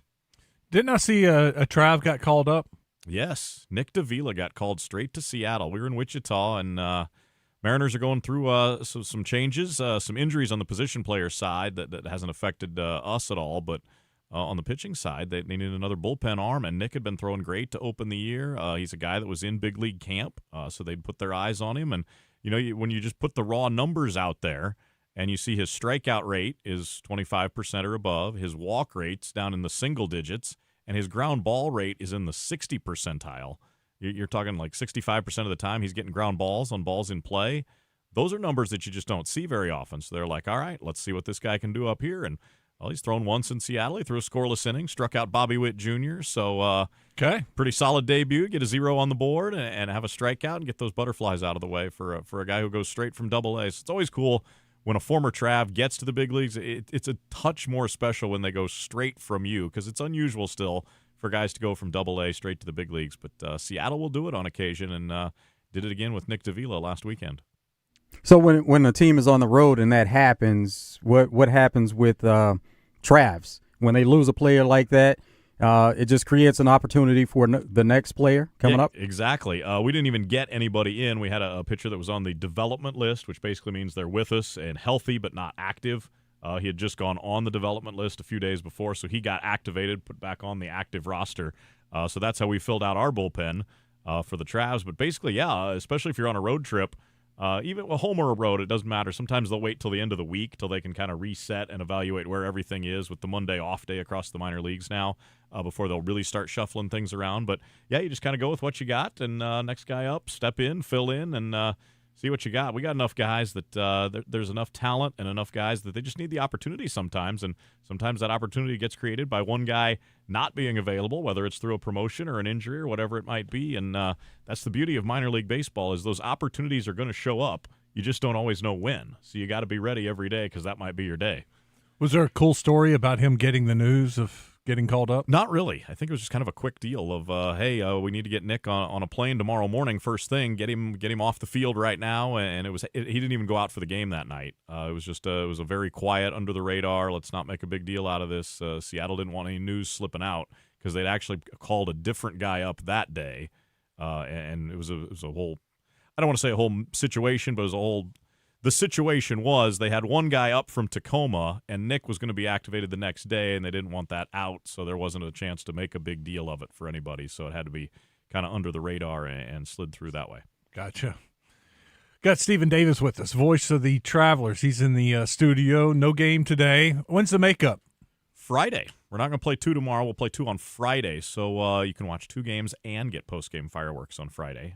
Cade Anderson will still pitch Friday. He'll throw the first game. Mm-hmm. So 5:05 Friday, first game of the doubleheader. If you're coming out to see Cade Anderson, you might have to get off work early or grab the kids a little earlier and get out there, because Cade will be going right at 5:05 for his start. So whoever was supposed to start today, did they start tomorrow?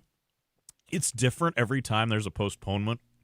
Generally, they just push guys back, but with some guys, they want to keep them on a routine, whatever it might be. So today's starter, yes, gets pushed back to tomorrow. Tomorrow's starter is actually going to throw the second game of the doubleheader Friday. That's just how it worked out this week. But Cade Anderson will stay on Friday and get the first game, and then Ryan Sloan, who was Saturday, will stay Saturday. They're not just going to push everybody back. You mentioned fireworks. What other promotions we have coming up? We got a hat giveaway this weekend. Oh, that's nice. You need a new hat, Joe? Oh, yeah. Trucker hat? You into trucker hats? Absolutely. Really? All right. Saturday, trucker hat. 4 o'clock start. Gates open at 3. So come get a trucker hat. It's Mad Mallard's weekend as well. Wes, I know you're a duck hunter. You are, aren't you? Nah. Really? I look, I grew up in Texas. Uh-huh. And I hunted enough as a child. What did you hunt? Everything. Deer, dove, ducks, squirrel. Okay. You don't hunt squirrel. There's no squirrel hunting season. I know that. Oh, yeah. It's not like on the books, though. Like you can only hunt squirrel certain times of the year. Really? I think there is in Texas. Wow. Really? I thought that was just any time. Maybe it is. You maybe just it's go out with your BB gun and hunt squirrels whenever you want. Hey, no, you can go out with a shotgun or a .22. We need some Wes Moore squirrel hunting stories. Talking about blowing a squirrel away with that. Walking around. You're walking out with your .22 to find a squirrel? What? Shoot him in the head. I feel bad when my dog runs after a squirrel. Now I feel really bad about 10-year-old Wes out there. You got to control the population, you know? They're squirrels. What are they doing to you? Get too many of them. Eating all Not with you around, apparently. That's right. So anyway. Yeah, well, it's Mad Mallard's weekend this hunted weekend. so much as a kid that I just really don't have a desire to hunt as an adult. I did. Okay. I got all my hunting in my youth. All right. Hunting and fishing. My dad was a huge outdoorsman. Okay. Well, Mad Mallard's weekend this weekend. If you need to relive some of your duck hunting from your youth, yes, It's become an annual thing now, partnered with Ducks Unlimited. It's a cool promotion that we've started a few years ago. Special uniforms and just kind of honor this state's unique love for ducks and hunting ducks. And new uniform this year. We can release this now. In addition to the regular green Mad Mallards uniform, there's an orange jersey now as well. Those are going to be available actually in a silent auction coming up. So that'll be cool. And a tip-off on that as well. Brendan Donovan, who was just in with us on a Major League rehab and played last night, may be involved in that silent auction as well. Is he going to stick around, or is he done? We'll see. That's up to Seattle for sure to figure out what they want to do with him. But he played last night, looked you never know if guys on a rehab are going to push it 100%, but he looked fairly healthy, especially at the plate. His eye was good. He was hitting the ball really hard. He had 2 exit velos over 100, including an opposite field double. It was good to see Donnie back out there swinging it. And he only DH'd last night. They didn't want to push him because of the weather conditions and make him play third base. But talking to him, I think he's ready to go back to the big league club and get going. But all those guys are when they're hurt. They just can't wait to get back out there. Do you hear stories of those guys when they're back in the minor leagues on a rehab, doing things for the players, taking them out to eat? Yep. He did buy he was going to buy a spread for after the game today. Ended up buying it for quote unquote lunch today because most of the guys came in and worked out this morning just to get something done, either hitting the cage or lift or whatever it might be. So he did buy lunch for him today. That's cool. Yeah, it's unique because we feel like he's a big league veteran and he's been around a few years, but he's only been up 4 years. He actually played in the minors in the Cardinals system with one of the guys on the Travs right now, and they're still good friends. So it's kind of a unique situation where he got to come back and be with a friend and know a couple guys on the team already other than just having met him in spring training. So it was a situation where he was happy to be here, and obviously he played in the Texas League coming up, playing with Springfield a few years ago. So he knew what he was getting into and was happy to be here for a couple days. And if he has to stick around, he'll stick around. But as I said, I think he's ready to go join him in Chicago on Friday as they had planned.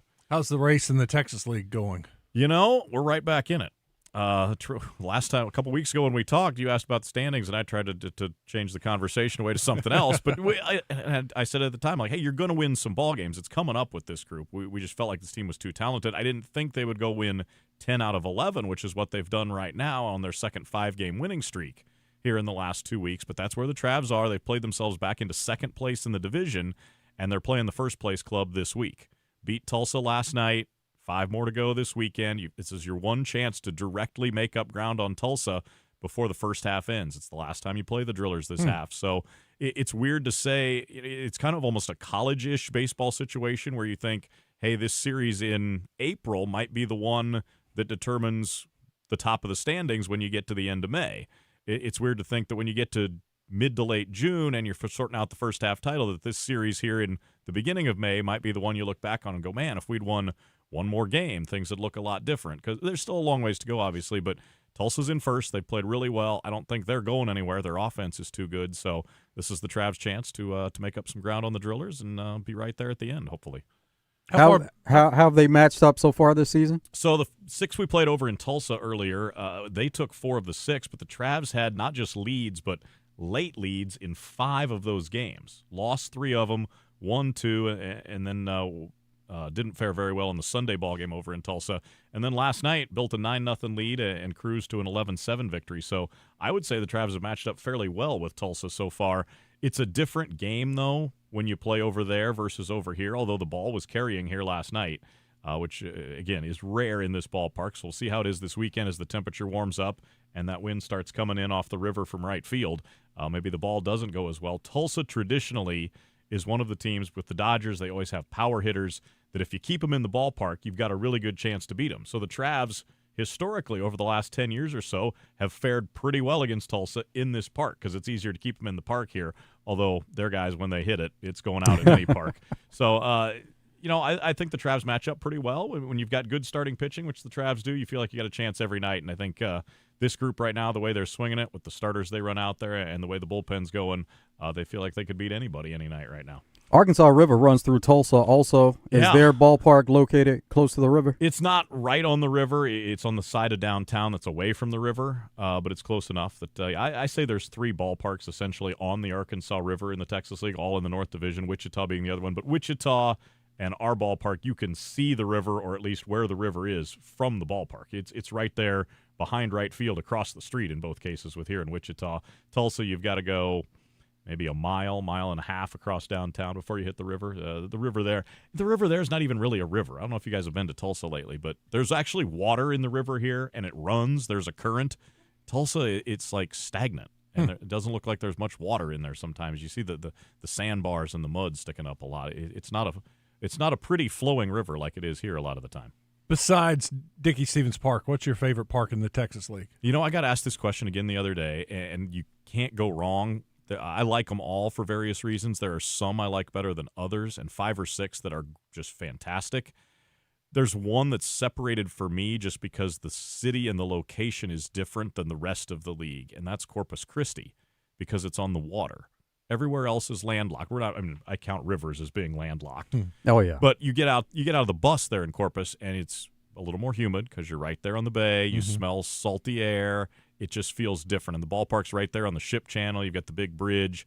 It's a fantastic setting. So Corpus Christi's right there for me. It was also the second ballpark I ever called a game in this league and went, wow, this is really big time. So it holds a special place there. But Wichita, Tulsa, Springfield, Northwest Arkansas, Frisco, all those parks are great in their own unique ways, and I love going to all of them. They're all pretty new. What would be the oldest? We say that, but the newest, there aren't any really quote-unquote new ones anymore other than Amarillo, which opened at the end of the last decade. We think they're new, but they're all about 20 years old now. I think of Dickey-Stevens Park being new. Yeah, and it's 20 years old. It is. It's crazy. Time flies when you're having fun, but yeah, it's 20 years old. Springfield opened a little bit before that. Northwest Arkansas was 2008. If you can believe that. That franchise has been around that long. Tulsa even moved downtown in 2010. They've been downtown for a decade and a half over in Tulsa, playing in that ballpark, and they all still look great. Wichita opened at the end of the last decade as well, and then moved in 2021 because they didn't have the COVID year. So the Wichita and Amarillo would be the 2 new ones, and San Antonio's in the planning process of a new one that, knock on wood, hopefully will happen downtown for them as well. So things are looking up. Aren't many Ray Winders left? None in this league. It's crazy. There's a reason for that. It's a good reason, but it's also kind of unfortunate that there aren't ballparks with the character like that still around, those old wooden ballparks. But just facilities-wise, what you need, I think it would be impossible to have any facilities like that still going. Even the ones that are still standing aren't in regular use anymore. We've got Stephen Davis with us. We'll take a break. We'll come back much more with him. I want to talk about the future of minor league baseball. They were talking about this earlier about maybe getting rid of 1A at some point, low level. Be better for college baseball, maybe more development in college baseball, making the draft 10 rounds instead of 20. Get your thoughts. All right. Stick around. It's Out of Bounds.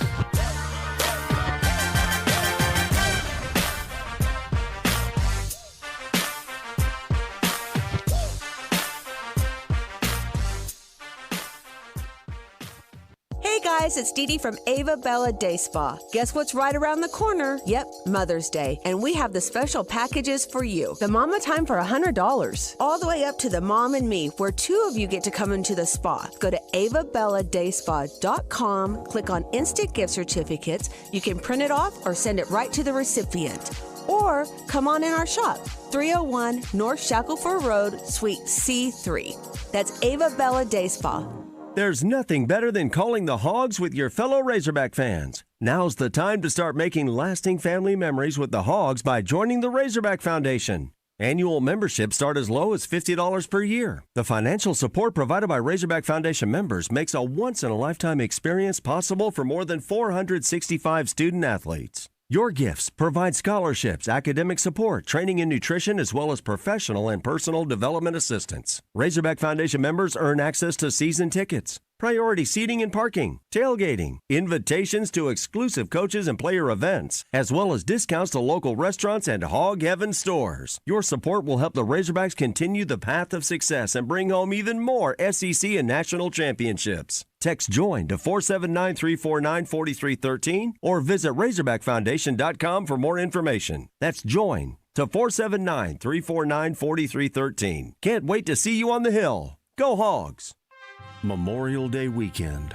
One day set aside to honor and remember our fallen.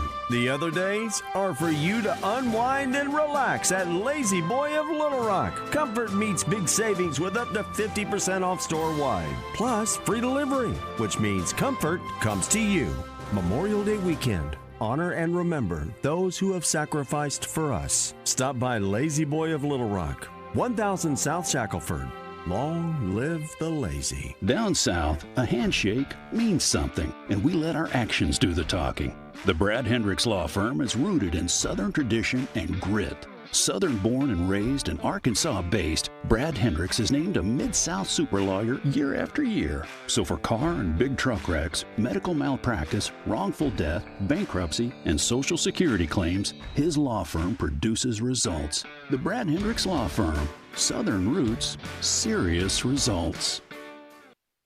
You bought an RV, and you got an automatic discount from Progressive by bundling it with your home or auto insurance. That's great, but a serious word of warning every RVer should heed.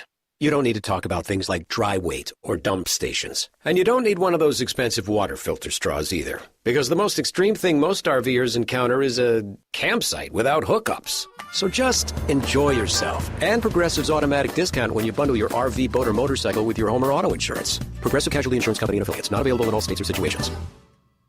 Hallmark Cards presents Mother's Day at Walgreens. Celebrate every mother figure in your life with a Hallmark card at Walgreens. Show how much she means to you and how deeply she's loved. A Hallmark card is the perfect way to say thank you for all she does. Don't forget, Mother's Day is Sunday, May 10th. Visit Walgreens today to find the perfect Hallmark Mother's Day card and make her feel truly special. Mother's Day means Hallmark cards at Walgreens. Oaklawn is here for when you want the ultimate escape, all in one place. Check into the luxury hotel. Escape to Astral Spa, the only Forbes 4-star rated spa in Arkansas. Indulge at award-winning restaurants like the Bugler or the Oak Room and Bar, all before having the time of your life at the 24/7 smoke-free casino, where the energy goes all night. Here, excitement and luxury meet under one roof. Oaklawn Hot Springs. Join the fun. Gambling problem? Call 1-800-GAMBLER. Out of Bounds on 103.7 The Buzz. Live from the TruService Credit Union Studios. Online at TruService.net. Make me sweat, make me harder, make me lose my breath, make me water, make me sweat, make me harder, make me lose my breath, make me water. Normally keep my cool, but tonight I'm whining. Welcome back to Out of Bounds. I'm Wes Moore. He's Joe Franklin. And we got Stephen Davis, the voice of the Travelers, in the studio with us, hanging out. All right, we teased this. Future of minor league baseball. What do you think that looks like? Because I've heard discussion of maybe dropping another level, maybe even lowering the college baseball draft and not have as many rounds because you wouldn't need to fill as many teams. Right. Where do you see this going? That's a great question, and I don't have a great answer for it. I don't think anybody necessarily saw MLB taking over the minors at the beginning of this decade. It just happened to coincide with COVID. It was unrelated to COVID. It was going to happen whether we had a worldwide pandemic or not. And I don't think anybody foresaw levels being cut from baseball then and teams being cut as they were. And it could happen again. Right now you've got 120 affiliated teams that play full-season baseball at 4 different levels, plus a complex team that plays short season. They could sure make a change to that if they wanted to. I'm not a huge proponent of that necessarily because it takes away opportunities for guys. And guys wanting to play is a good thing for me. Mm-hmm. The draft being less than 20 rounds, same thing. We want more guys to have chances to live out their dreams, right? There's numerous stories. Like, granted, most of the players that make it are high-round picks. There's a reason for that. The scouting is where it is now. You're not going to miss on guys. But there's still guys that come out of the lower rounds that have a great chance to make the majors and go on and have not just a little time in the big leagues, but great careers in some cases. So I hate to take away opportunities for that. But if they make those decisions and there's good reasons for them, then, hey, let's go with it. It could affect college baseball in a lot of different ways. It could be very positive. More guys are going to have to play college baseball if there's less pro opportunities. But at the same time, you're going to have guys in college baseball that want to go pro sooner if that's their best chance to go and make money and get to that route. So I don't know how that all works out, and how does it affect college coaches and what they're expected to do? Are they expected to develop guys more than at that point? If major league teams are wanting more polished products coming out, are they going to draft guys who are more polished, or are they going to draft the guys who still have the raw talent that maybe didn't get as much of an opportunity? That guy that was the fourth starter on an SEC team and only threw 20 innings in a season, and he goes in the third round because he throws harder and just doesn't have the command. So we'll see how that works out, but I think those decisions are probably still at least 2 or 3 years away, and Major League Baseball will be leading the charge on that. One of Rob Manfred's big things has been the One Baseball initiative and trying to get as much of the baseball world under one umbrella as possible to try to get everybody at least pulling in the same direction for the quote-unquote good of the game, and we'll see if he can get that done before his tenure's out. You like the setup as is now for MLB draft? There was an argument that there were too many rounds to begin with, and then when they pared it down, you like how it is now? 50 was a lot. 50 was way too many at times. You were having teams in the later rounds just picking guys that were favors to a scout in the organization or a coach in the organization, take his son who was never going to play professional baseball. Now you're down to 20. I mean, it was drastically reduced from where it was even a few years ago. So it's probably maybe a touch low now, but they obviously still sign a lot of undrafted free agents every year. And as Wes mentioned, there's fewer teams to fill now, fewer spots, so they don't need as many guys. It was probably a bit big before. The weird thing with the draft, and I think, Wes, you and I have talked about this before on and off air, is there's not a great time to have the draft. Yeah. There's never a good, this is the perfect time to have the baseball draft. You're either doing it, they used to have it during the NCAA tournament. Yeah, during regionals. Yes, and guys would be on deck. Hey, you just got drafted. Yeah. No, we don't want that. But now you're doing it a little bit later for the MLB guys, and it's during All-Star Weekend, and that's not a great timing for getting guys into pro ball. Do you play them for a few games at the end of that summer, and you have to do it in low A now because rookie ball's already done because they moved the rookie ball season up, or do you say, well, we'll just shut him down like they did with Cade Anderson last year and have him go with the next season for his pro debut? There's no perfect solution. You can't wait till the Major League Baseball season ends because you're into the next school year by then, and guys are literally putting their lives on hold if you do that. So the timing of the draft is more the issue as opposed to how many rounds there are and when guys can sign. There's even guys that now will finish their college eligibility or finish their junior year in some cases, go play in one of the draft leagues and wait to see if they get drafted or not. It's a very odd situation just trying to stay active. So I don't know how this will all work out. I don't have a great plan necessarily, but I'm not in charge either, so I don't have to make the decisions. And if they want my recommendations, they can call me. But to me, bottom line, the more chances you give guys, the more opportunities there are. It's a good thing. Baseball's a fun thing. We want guys to play and have the chance to do that and then go on and be able to give back as coaches and parents to kids and youth in the future. So the more chances we can have, the better. And hopefully there isn't a mass exodus of minor league teams again in the future. ABS system is going to be used at the SEC tournament. Yeah. You like that or no? Why not? Let's try it. It's the SEC tournament. Does it really matter? Yeah. I like it too. I've liked it in the big fun. leagues. Let's ask the umpires. Let's see how they like it at the end of the weekend. Did you hear that they had the two-way contact? The officials now, the umpire can talk back and forth with the ABS crew. Well, that's all right. I think it's great. They get immediate feedback if they're right or not? Yes. I don't like that necessarily. Well, it can help them. Not necessarily. Hey, your strike zone's a little wide. You need to narrow it up. Yeah, but then they start overcompensating. Stephen, great stuff. We'll see you next Wednesday. Sounds good. We're on the road next week. We'll talk to you next We're up in Springdale. Wednesday. Hour number 3 is coming up next. With hundreds of vehicles in stock across 6 brands, your next ride is waiting for you at Red River Auto Group. We know that the road ahead is important. Whether it's your daily drive or your next big adventure, the right vehicle makes all the difference. From the reliability of a Toyota to the strength of a Ram truck, we offer vehicles built to last with options for every lifestyle. State-of-the-art technology, unbeatable performance, and the comfort you deserve. It's all waiting for you at Red River. Visit us online at redriverauto.com. The seasons are always changing, but one thing should stay the same: the comfort of your home. Let the heat and air professionals at B.R. McGinty keep your family warm in the winter and cool in the summer. Call today. B.R. McGinty, yeah.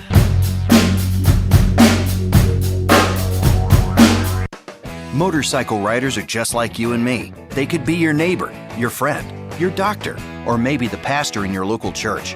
More motorcycles are on the road than ever before in Arkansas, and it's time we started looking out for them. Look back a second time before you make that turn, or before you pull out in an intersection. It might take 2 seconds, but it just might save a neighbor's life. Take 2 for Arkansas. It's worth it. Look twice for motorcycles. A message from the Arkansas State Police Highway Safety Office. Buzz News with KARK's Gary Burton Jr. Next month's Juneteenth celebration in Little Rock will bring R&B singers Carrie Hilson and Lloyd to the Natural State. They will headline the 17th annual Juneteenth in the Rock on historic West 9th Street. This year's event is also celebrating homegrown talent with a long lineup of live music. There will also be interactive community activities for the family to enjoy. That's all happening Saturday, June 20th. And an Arkansas fan favorite event is back this weekend. 22nd annual Double B's BuzzBQ is putting over 50 teams against each other in both Pro Joe and Average Joe divisions. There are several categories they'll cook in to try to earn some money and prizes. The event is this Saturday from 11 to 6 p.m. at the downtown Riverside RV Park in North Little Rock. For the Buzz Radio Network, I'm KARK's Gary Burton Jr. Have a great day. U.S. Truck Accessories presents Match Game on Morning Mayhem. Listen for your chance to play their version of the classic TV game show from U.S. Truck Accessories in Conway and Searcy. Your #1 Central Arkansas source for camper shells, bed covers, spray-in bed liners, and more. Veteran owned since 2002. Online at ustruckaccessories.net. Weather from the Fletcher Weather Center with KARK's Pat Walker. The chance of severe weather may be gone, but still rain showers today. 60% chance of rain. Cool, a little breezy with a high of 62 degrees. Still a 40% chance of rain showers tonight. Will drop all the way down to 50. Thursday will be a mostly sunny day and warm up to 70. For the Buzz Radio Network, I'm meteorologist Pat Walker. Fletcher Dodge wants to buy your car. We'll buy any make or model, and we'll pay you more than anyone else. Please, turn your old car into cash at Fletcher Dodge in Sherwood. Sayonara, adios, que sera sera. No matter how you say it, it all means goodbye to yet another annual Gravely Mowers Spring Tour. And what better place to close it out than Hoco Turf Outdoor Equipment Sales and Service on Ferndale Cutoff Road in West Little Rock. Join Morning Mayhem live this Friday morning from Hoco Turf starting at 6. Experience the unmistakable difference today at D3 Auto Sales in Des Arc. D3 Auto Sales is your home for quality used trucks, SUVs, and cars from all the top brands, specializing in unique custom lifted and leveled used trucks, including 4-wheel drives. And this commitment to excellence extends to their full-service 10-bay service department as well. Also looking to trade in or sell your vehicle? D3 Auto always pays top dollar for your pre-owned vehicle. D3AutoSales.com. Cabot Outdoors has your Get Ready to Save Big during the Hustler Spring Sales event through May 31st. Save up to $350 off the Raptor Series and up to $550 off the Fast Track Series zero-turn mowers at participating Hustler dealers. Hustler's engineered and tested for long-lasting performance designed to keep you mowing season after season. Visit CabotOutdoors.com. Shop the Hustler Spring Sales event today. Offer valid 4/15/26 through 5/31/26 or while quantities last. Restrictions apply. See dealer for details. Attention! If you suffer from consistent pain in your joints caused by arthritis, overuse, or injury, you may be a candidate for a revolutionary therapy that could revitalize damaged tissue. This approach can provide long-lasting relief from pain in your knees, shoulders, hips, and other joints with no surgery, no drugs, and no downtime. To find out if you're a viable candidate, you may request a free consultation from QC Kinetics by calling 501-600-2763. Instead of masking the symptoms, it goes to the root of the problem to resolve it at its source. Already used by thousands of satisfied patients nationwide, this joint pain therapy is available right now to the public, but only for qualified candidates. Again, to find out if you're a viable candidate for this therapy, you may request a free consultation by calling QC Kinetics at 501-600-2763. That's 501-600-2763. Let's see, if you're going to build a pool, tennis court, get dozens of fitness machines, indoor basketball court, pickleball court, it's going to cost you about $12.3 million. Don't have it? That's okay. Join the Little Rock Athletic Club or Racket Club.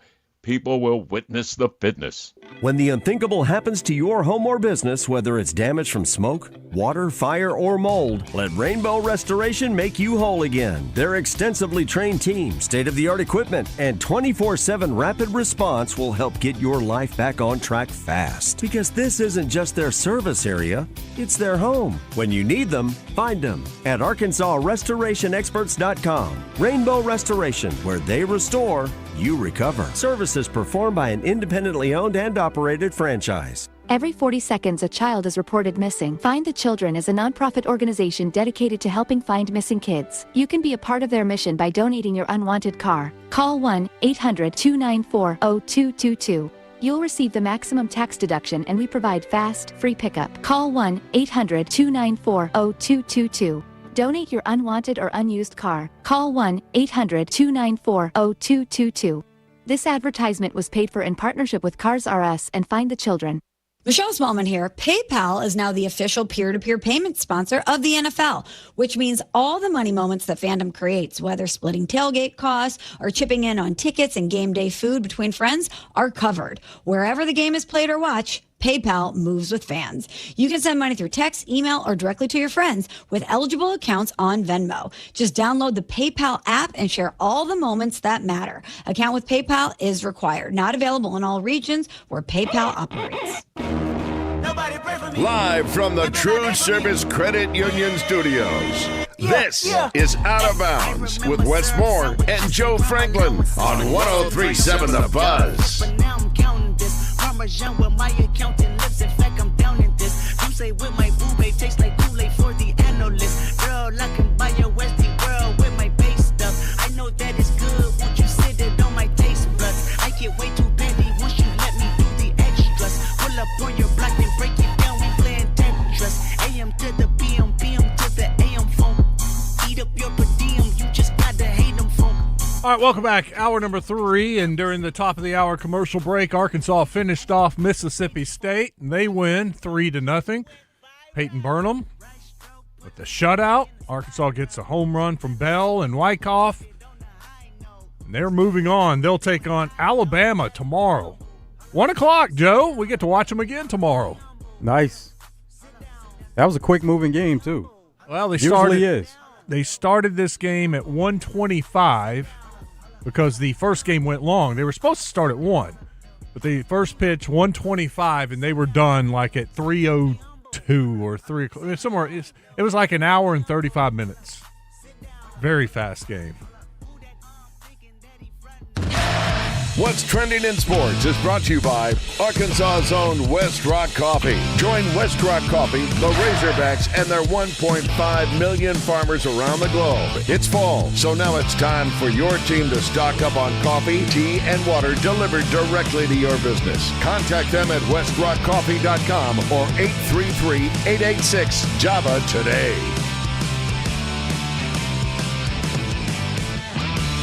Well, there will be no Triple Crown winner this year.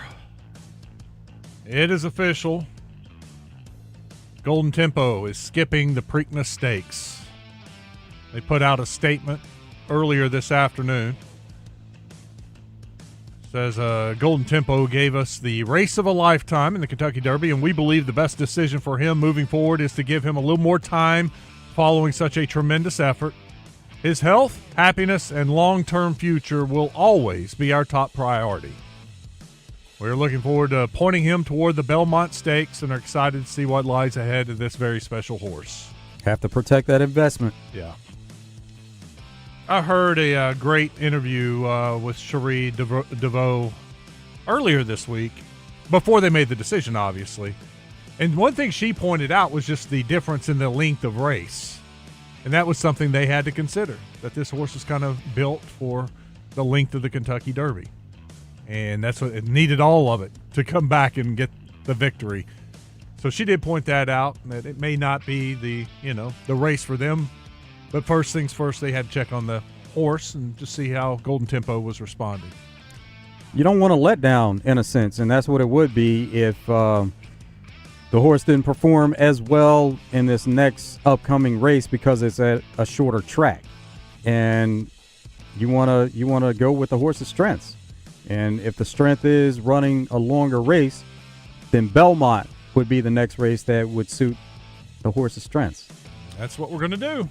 What it appears, as long as there's not any kind of setback or anything in the next couple of months. All right, let's get to the NBA. Couple games last night. We begin with Detroit and Cleveland. Green working quickly. 1 second left. Flings it up. Puts it home. Javonte Green. Approaching the midway point of the third. Cleveland battling well, but Harden just can't find any semblance of rhythm. Turnover. Harris comes to close. Detroit wins at 111-101. Kay Cunningham leading the way with 23 points. Bias Harris had 20. And Duncan Robinson chipped in with 19. So Detroit, 10-point victory. They covered last night. They take a 1-0 lead. Oklahoma City, L.A., the late game last night. Isaiah Joe, he'll take one, put it on the deck on LeBron. Pass rate and broken up. It's Caruso, smart chasing. Not going to get there. Thunder roll 108-90. They cover. Win by 18. Chet Holmgren, 24. SGA, 18. Had a Mitchell had 18. Jalen Williams came in off the bench, had 3 points, hit a 3. Also had 7 rebounds and 3 assists. Isaiah Joe played 11 minutes. He scored 9 points, hit a 3, had a rebound, assist. So Oklahoma City now up 1-0. These two teams will get back at it on Thursday night. Maybe a lot of overreacting going on in this series already because they saw that first game. A lot of talk about a sweep. And we know that it's not that simple, that it's going to be harder than just saying, okay, they won the first game convincingly and they can win every game like that. And also Spurs and Timberwolves, there's talk about a possible sweep there. If Spurs drop the game tonight, which would be 2 on their home court, then, of course, now you're in an 0-2 hole going on the road. But the game has to be played out for game 2 to even get to that point. But a lot of overreacting after a couple of game ones. HB told me it's still going to be Lakers in 7. Well, he said that to begin the series, and he's not going to sway away just after this first game. He is sticking to it. Tonight, we have Philadelphia at New York. New York is a 10.5-point favorite. No Joel Embiid. He's been ruled out for tonight's game. That line has gone up a little bit since that announcement. And again, with that series, they're on the road. So they would love to get a split on the road, but if they're down 0-2 and they get a chance to go home, let Joel Embiid try to get healthy and have him back for game 3. If that's what it comes to, that's the route they want to take. How do you feel about that? You think Knicks, they've won 3 straight over 29 points. They're favored by 10.5. Roll with the Knicks? Yeah, 10.5. I mean, that's not a lot of points, but I would expect a better game from Sixers. Even though they're missing Joel Embiid, we saw him play well without him at times during the first series. So, I don't know. Knicks have been impressive, but I think Sixers can make this a series. Don't know if that starts tonight or if it starts with game 3, but think they can still make a really good series. Also on Bet Saracen, Spurs are a 10.5-point favorite. So both games, both home teams tonight favored by 10.5. Would be willing to go Timberwolves on that one for sure. Yeah, after winning game 1, getting 10.5, they are plus 325 on the money line to go up 2-0. Yeah, you can check out all the lines on Bet Saracen, Arkansas. Only sports betting app made by Arkansans or run by Arkansans. Let's go to the NHL. We'll start with Colorado and Minnesota. That shot by Wast. Backhand to forehand. The quick release by Stickler.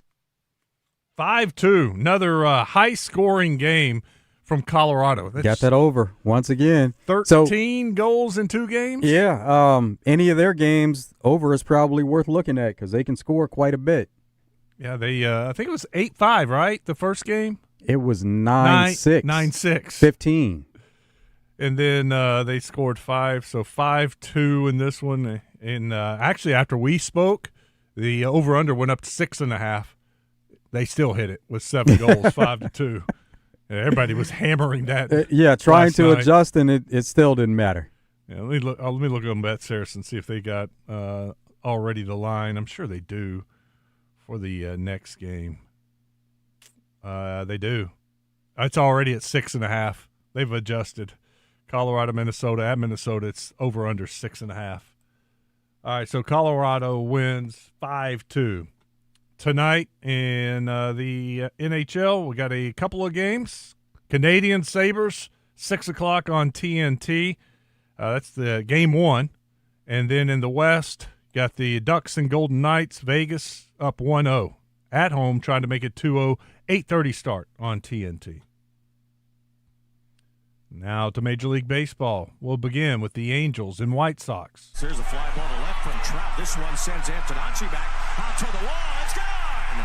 Mike Trout finds the front row, and the Angels get on the board with Trout's 11th home run. There's a fly ball to left. Antonacci goes back. Neto stares it down. He's back, baby! It's a home run! Zach Neto is first since April 10th. Angels win it 4-3 over the White Sox. Astros took on the Dodgers. And he hits it high in the air, deep to left field. All the way back and gone. Up on the train tracks. The A train has just left Union Station. Astros in front 1-0. Oh, this ball hit well the other way. Slicing towards the corner and into the Crawford boxes. Braden Shoemaker, second home run as an Astro. Couple of solo home runs enough for Houston. They beat the Dodgers 2-1. Wrap it up. Cubs, Reds, and they go to extra innings. High fly ball, right field. That one back. We are tied. Michael Busch unloads. That one into center field. Here comes Swanson. And the Cubs win it. Walk it off in 10, 3-2. Cubs get the victory. Earlier we were talking about the Preakness and Golden Tempo, the official announcement. Someone wrote in and was asking me about the CAWs. And I read a great story over the weekend about these CAWs. I was kind of in the dark. That's why I clicked on it. This is computer-assisted wagering. It's these large group of people. And they're using like AI, and they're using this algorithms, and it enables them to put a large amount of money on these horses right before they go off. And as a player, sometimes it's frustrating. And you'll find a horse that you like, and you're watching the odds because, pari-mutuel betting as money comes in on that horse or on other horses, the odds go up and down. It's not like gambling or sports betting when you put your money in. That's your line. It doesn't change. Horse racing, the odds are constantly changing. And you'll be watching this. For example, it's happened to me before, and I've had this horse, and he's like 4-1. So that's going to, 4 times my $2 bet. I'm like, all right, that's a nice little chunk. That's a good pay. And all of a sudden, they open the gates, and the horses start running, and you see the updated odds, and all of a sudden, it's like the horse has become the favorite, and he's like 9-5. And you're like, what the hell just happened to my odds? Well, that's this CAW, this group, and they're able to use this algorithm to get in the bets, major bets, a lot of bets, in at the last second. And they don't want to do it, with 10 minutes left. Because then all of a sudden you'll see a horse that was like, let's say 20-1, drops all of a sudden to 6-1. And that alerts smart handicappers going, whoa, wait a second, what's going on? What did I miss on this horse? Why is all this money coming in on this horse? Then other people jump on it, and the odds continue to get lower and lower and lower. So they wait until the very last minute, place the bet, so others don't have time to react to it. There is a lawsuit. Yeah. And here's the thing. The tracks love it because they're getting all this money, Absolutely. Right? This money's coming in, but it's hurting the bettors, And at some point it could frustrate the bettors enough to where they quit doing, betting. Well, the only solution is you get the odds where you bet the odds. That would be the only solution. Now, for horse racing, it's been like this forever, but if you get your bet in, just like every other sport, that's what you get. That would be the best solution. Other than that, if you do it with 10 minutes to go, or if you do it right before, the odds still go down tremendously, and whoever bet that horse, you're losing out. I saw one solution where they make a requirement that these CAW groups have to place their bet like at the 5-minute mark to give people time to react so that they don't have that kind of technology advantage to place all that kind of money on a race, on a horse at one particular time. So anyway, it's an issue. It is an issue that is just growing. Most people have placed their bets well before that, around the 5-minute mark. So, I mean, it'll give you a chance to maybe hedge your bet and put your money elsewhere, but we'll see. We'll see how it all shakes out. Russell Wilson is entertaining offers and also options for his next move in his career. He said he's weighing staying in New York and being a part of Jets. Played for Giants last season. He made a visit to Jets, and they made him an offer. So he said he's thinking about it. And then that way they would have 2 veteran quarterbacks in place, Geno Smith, Russell Wilson. Mm-hmm. The other option, he's looking at a TV career, which that's something that has been lined up for him. It seems like whenever he was looking towards the end of his career, that was going to be the next step. So it's a question of, is that happening now, or is that happening another year from now or in the future? I kind of see him in TV. Yeah. I don't know. Gosh, as a competitor, be tough, just to come in and possibly just be the guy holding the clipboard for the entire season. Well, it depends on how much money is attached to holding the clipboard. As a veteran quarterback, if you're, let's say, $5 million to be a backup quarterback that there's really no plans for you to play, and we've seen that backup quarterbacks sometimes they make a little bit more than that. Don't you think he could make $5 million doing TV? He could. Yeah. But no guarantees. And is he doing as a studio analyst, or is he doing games actively? So yeah, those are things that he's going to weigh out to see. But I mean, as far as your playing career, if you do have something that's lucrative waiting for you in TV, you might as well let it play out on the field. Then now you have that maybe $5 million in place, plus another $20 million per year in TV, if that's what it comes to. Yeah, to me, it's an easy decision. If you can get $20 million doing TV, it was a good career. Time to wrap it up. And speaking of TV, Ted Turner has passed away, someone who's a giant in media and established TBS, TNT. And we see that NCAA tournament that, it started off CBS, but now you see all these tournament games, and they've gone to TNT, TBS, True TV. He was a part of establishing all that. Mm-hmm. Yeah, a legend. And back in the day, man, I remember with CNN, like before ESPN, I'd watch CNN Sports every night. I knew when their little sports update would come on. That was my viewing habits. ESPN, of course, changed all that, but CNN kind of got that ball rolling. Dan Patrick was on there way back in the day. There was another guy. Oh, he's still been there forever. I know exactly who you're talking about. Oh, I can't think of his name. He was still around. Yeah. But it's one of them, like Hicks. Yeah, that's it. Yeah. Yeah. Somebody real quick was asking an update on the Arkansas game. They missed it. Arkansas wins 3-0. Knocked off Mississippi State. They move on to take on Alabama tomorrow at 1. Yeah. But also for Ted Turner, he former owner, Atlanta Braves. Yeah. And so because of that, because of TNT or TBS broadcasting Braves games, you got that all over the country. And you have Braves fans all over the country because they had access and they saw Braves games there in late 80s, 90s. They were seeing it all over the country. Yeah, my grandparents, Rangers first, Braves second in East Texas because we had, and I'm old enough to remember, WTBS. I don't know when they dropped the W and just became TBS, but for years we'd watch Dale Murphy back in his heyday. Remember watching and because the Rangers weren't televised like that. I'd have to listen to them, or from time to time you would get a game on TV. But you had WTBS, WGN. Yeah. Watch the Cubs, Yeah, Braves. Cubs, Braves. Those were two teams that you saw them all over the country.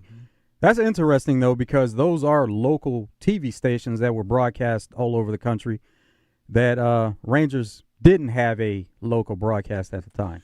And probably not until the, maybe 80s, mid-80s, late 80s that they started getting picked up more and more. What was the name of that? I know the NBC station in Dallas started picking them up and showing maybe once a week, twice a week, you'd get a game on. Actually, there was a third team, Mets, at one time. They were going all over the country also. Was that SNY? No, it was another W at that time also. But yeah, three teams: Mets, Braves, Cubs.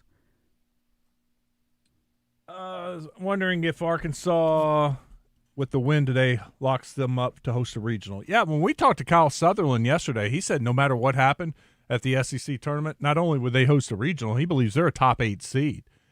And in fact, he said as yesterday there was one of the, I think it was Softball America, projects Arkansas as a national number 2 seed. But yeah, they're hosting a regional. They're going to be a top 8 seed, and now they're playing for fun, trying to win an SEC tournament title. All right, let's take our break. When we come back, I got an interview for you. Jeremiah Dent, running back from Marion, committed to the Razorbacks over the weekend. Some have him as the number 1 prospect in the state. I got to catch up with him and his coach, Claude Johnson, on More Sports yesterday. He says, with a question mark. Anyway, really good interview, and I thought we could share that here with y'all and let you hear Jeremiah Dent and his head coach. Stick around. It's Out of Bounds.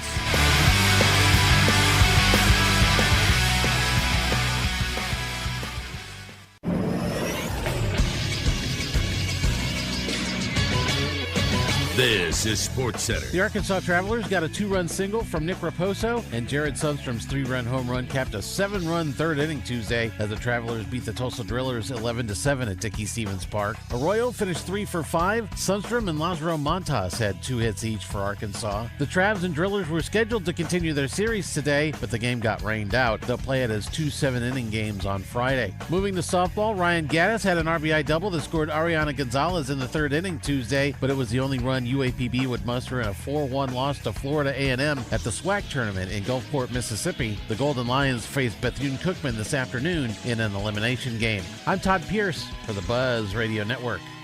Mother's Day is May 10th. Time to get shopping. Morning Mayhem will join Dee Dee and the crew at Ava Bella Day Spa Thursday to tell you all about the great gift ideas Ava Bella has to offer. Morning Mayhem Thursday at Ava Bella Day Spa on 103.7 The Buzz. When work needs doing or the trail calls, you need a machine that's ready for both. Honda's line of Pioneer side-by-side. Choose the Compact 520, the powerful 700 series, or go big with the 1000 line. Built for 3, 5, or 6. Visit Honda of Russellville or HondaofRussellville.com today and find your perfect Honda Pioneer side-by-side. For your safety, read the owner's manual and wear a helmet and eye protection. Always wear a seatbelt and close the side nets and doors when operating. Honda side-by-sides are for riders 16 and older.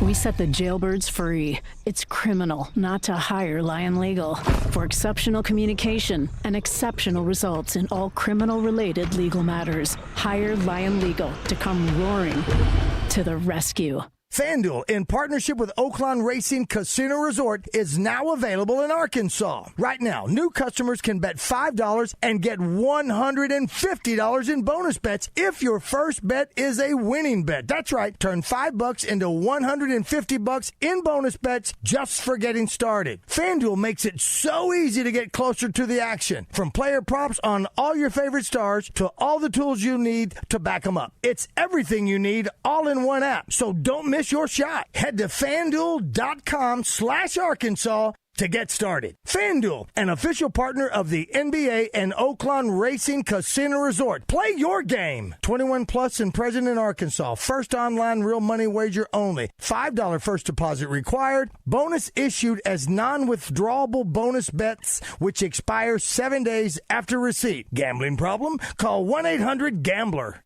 Golf is a game of precision and power.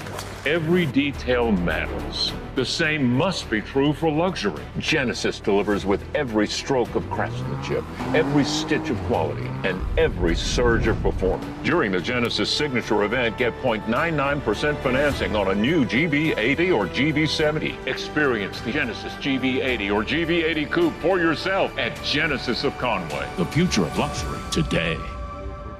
Two things that last forever, a mom's love and a diamond from Robert Irwin Jewelers. Massive Mother's Day sale going on right now at Robert Irwin Jewelers. This year, don't just tell her, show her. Robert Irwin Jewelers, 5 locations or online at rijewelers.com. It's Lion Legal's quarterly free legal clinic Saturday, May 16th at the Lehman Library in North Little Rock from 9:30 a.m. till 12:30 p.m. in service to the community they love. Lion Legal's providing 4 legal clinics per year to help with common life issues, divorce and custody, sealing criminal records, debt defense, consumer protection, real estate issues, simple wills, and POAs. Please bring all important information and documents to the Lehman Library Saturday, May 16th for Lion Legal's free legal clinic. Out of bounds on 103.7 The Buzz, live from the TruService Credit Union Studios.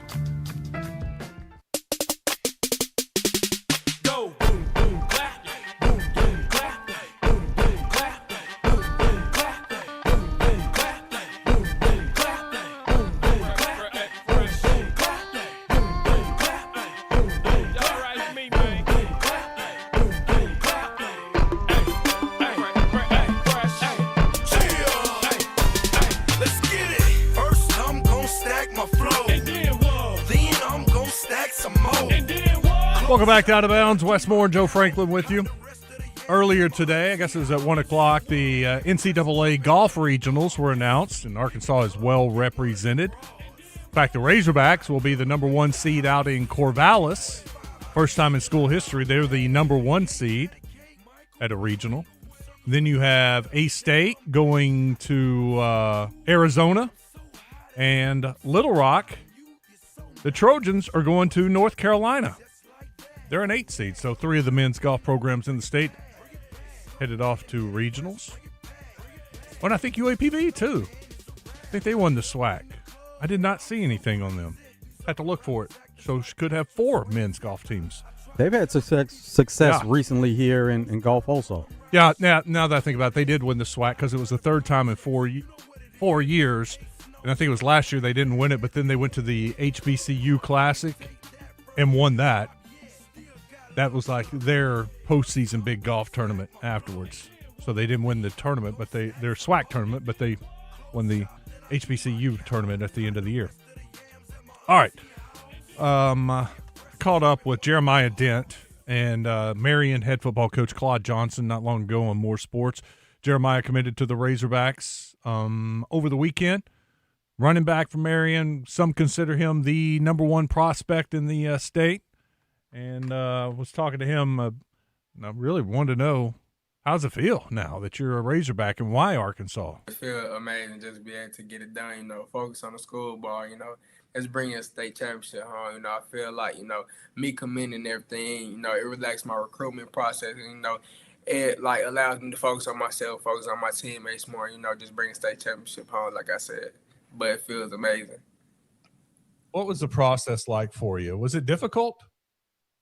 Yeah, I definitely say the process was difficult, trying to figure out which coaches, going to allow me to, just be the man when I come in, step first on campus, some of the coaches saying the same thing. You know, I had to really like stay up late at nights, really like look at the roster, look how deep the running back room is, receiver room, and everything. Allow me to like play my skill set how I want to play. You know, just allow me to figure out which coach is best for me. Also with the offensive coordinator, and also with the running back coach, but I say it definitely allowed me to go down on a visit to Arkansas and really see. They sat down and talked with me, so it was able for me to have a pretty easy process picking them which school I should decide on.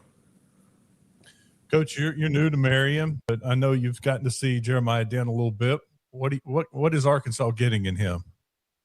I think you're getting a player that's is going to be a versatile player that's capable of doing many things. He's able to play out of the backfield at tailback. He's able to line up at receiver, special teams. He's a guy that can impact right away. He just has that skill set that translates at that level. SEC football, obviously, it's a tough conference, but he's built for it. He has the confidence to be a good player, and we're hoping, we have a great year here at Marion, but, at the end of the day, we also want him to have a successful career in college. I have a feeling he's going to get a lot of touches this fall. Oh, yeah, for sure. But we know what we're getting with him. My biggest thing is to try and develop people behind him and around him more than anything. So we want to, push him, but keep him healthy. The season is what really matters to us. But at the end of the day, yeah, he's going to have to be a bell cow of some sort. It may not always be him carrying the ball from the backfield, but we're going to feature him in as many ways as we possibly can. Jeremiah, I've been able to have Sutton Smith on my show all during spring practice, and hearing you talk and Coach talk kind of reminds me a little bit of what Sutton brings to the Razorbacks this year. He can run the ball, but he's really good weapon out of the backfield. Is that something that kind of intrigued you with Arkansas when they were telling you about how they would use you in this offense?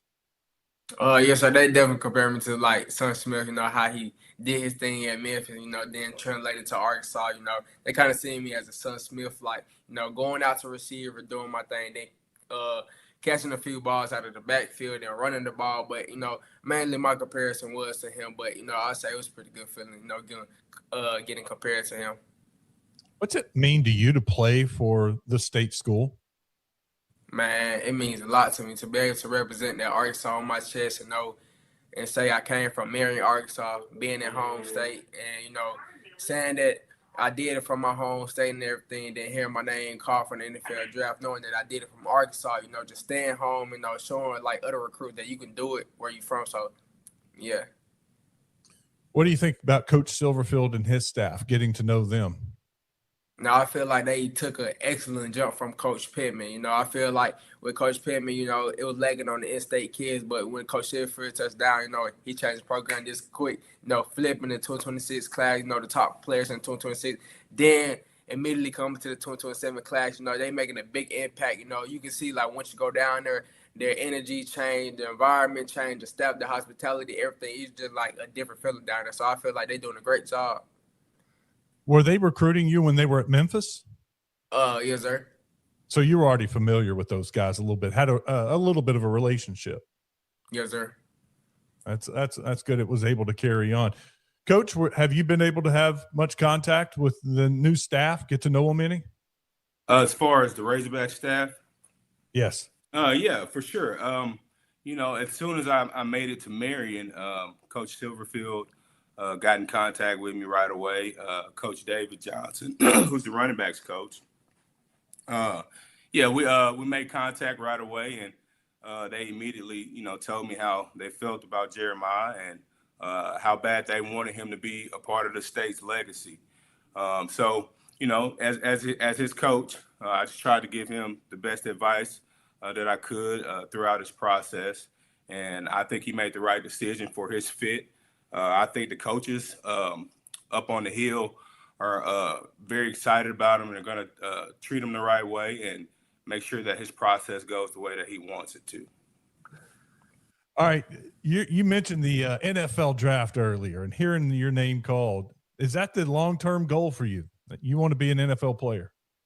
Yes, sir. That's a long-term goal for me. I talked with my other head coach. I sat down in the office, and I told him, what type of business I want to handle. You know, being able to hear my name on the NFL draft, you know, there's some big goals of mine I got. And then I also like want to maximize my talent at the NFL. You know, after my rookie contract, you know, sometimes players play for 2 to 3 years and they season over in the NFL, but I want to play for 4 years after my rookie contract and everything, and then get the bigger contract. So that's a goal I got for mine. All right, give Razorback fans a scouting report. What are they going to see? I mean, they're going to see a dog, you know. I feel like every player that go in college and with the mindset, you know, you got the same talent around you. I feel like that's true, but you got to come in with that mindset like it ain't no player like you. And I feel like with the Razorback running back room and everything, ain't no player like me, you know. To go out to come out to the receiver spot and play receiver how I play it, I feel like they're definitely going to get a dog, a player who's going to work, and a player who's going to try to change the program. You know, I got one goal in my mind is bringing a championship down home. You know, I feel like bringing my brother with me and having him on the same team as me. You know, we just two dogs, and we're going to try to fight for each other, you know, fight for the team, you know, bring energy to the team. And me, I'm a big confident guy. I'm a big characteristic guy. So having me on the team, you know, having like that little playful act, you know, you're just going to build team chemistry up. And I feel like they're going to get a player who's going to be ready to work, who's going to be committed, and who just ready to be a dog and put on all 4 quarters. Coach, you heard that scouting report. What do you think is his biggest strength? Like I said, I just think his versatility, it goes a long way, especially in today's football. Being able to play all 3 downs is a big deal, and I think that raises the value of a player. So they'll be able to utilize him in many ways. I've seen him return kicks. I've seen him return punts. So the kid's special in that way to where he's able to do a lot of things that a lot of backs just aren't capable of. But he's, I would say, a pro-style type back to where he could play all 3 downs. Jeremiah, I can tell with your personality, your charisma, you talked about chemistry. You would be a really good recruiter. Do they have you out there talking to other guys, trying to get them to jump on board? Yes, sir. It's been a good weekend. Yes, sir. I just got done talking with Coach and Nussmeyer, the QB. I'm trying to get him. I'm trying to get Lawrence Britt. I'm trying to get the receiver out of Warren. You know, I'm recruiting. So, you know, when I made my choice to commit, you know, I'm trying to be that player who's going to stand out for the Razorback, who's going to go out there and recruit other players. You know, I feel like the coach is going to do their job, but also on the players to try to recruit, let them boys know we're home. And so I'm definitely recruiting. There you go. There's Jeremiah Dent, his head coach at Marion, Claude Johnson. You can check out the full interview on More Sports over on YouTube. That's the second day in a row we've heard the recruits talking about Colt Nussmeyer. I think they have zeroed in. That's the quarterback they want to go get. But it was kind of cool to hear him say also after it was Darian Mosley that said he was talking to Colt Nussmeyer too. So I think we had a little Razorback group chat trying to work on Colt Nussmeyer. We will take our final break of the day. When we come back, we'll wrap this up. We'll have a chance to take phone calls, 661-1037. Wide open on a Wednesday. Razorback softball team wins 3-0. Nice little shutout over Mississippi State, and they move on to play Alabama tomorrow. Scheduled start at 1 o'clock. Your phone calls coming up next. Stick around. It's Out of Bounds.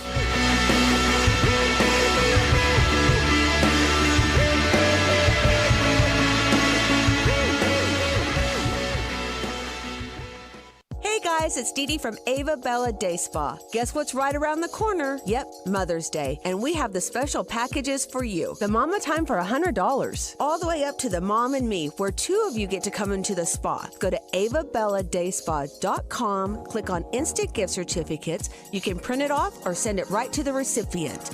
Or come on in our shop, 301 North Shackleford Road, Suite C3. That's Ava Bella Day Spa. Memorial Day weekend. One day set aside to honor and remember our fallen. The other days are for you to unwind and relax at Lazy Boy of Little Rock. Comfort meets big savings with up to 50% off store-wide. Plus free delivery, which means comfort comes to you. Memorial Day weekend. Honor and remember those who have sacrificed for us. Stop by Lazy Boy of Little Rock, 1000 South Shackleford.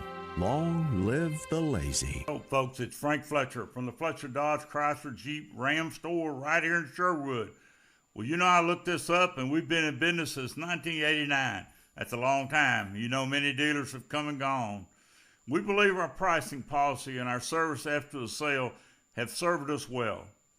As you know, folks, we post our sale prices, which we call green tags, right on the windshield. This way, everyone gets the same price, and there's no hoops or no negotiations to jump through to get to the bottom line. I don't like saying so many thousands off. That's very confusing. Off of what? And does that affect my interest rate? So I like to keep things simple. My promise is this: we will not be undersold. We value your time and your decision. Come visit us in Sherwood on Royden Road, or check us out with our green tag pricing on FletcherDeals.com. Thank you. Razorback Camper Sales in Hot Springs is having a huge inventory liquidation sale. All in-stock travel trailers and fifth wheels are being offered at drastically reduced prices. These are the best deals of the year. One of the many great deals is a 26-foot Salem with bunk beds, power awning, plywood floor, and much more for only $21,997 or $235 a month. Now is the time to buy. All these great deals can be seen at RazorbackCampersales.com.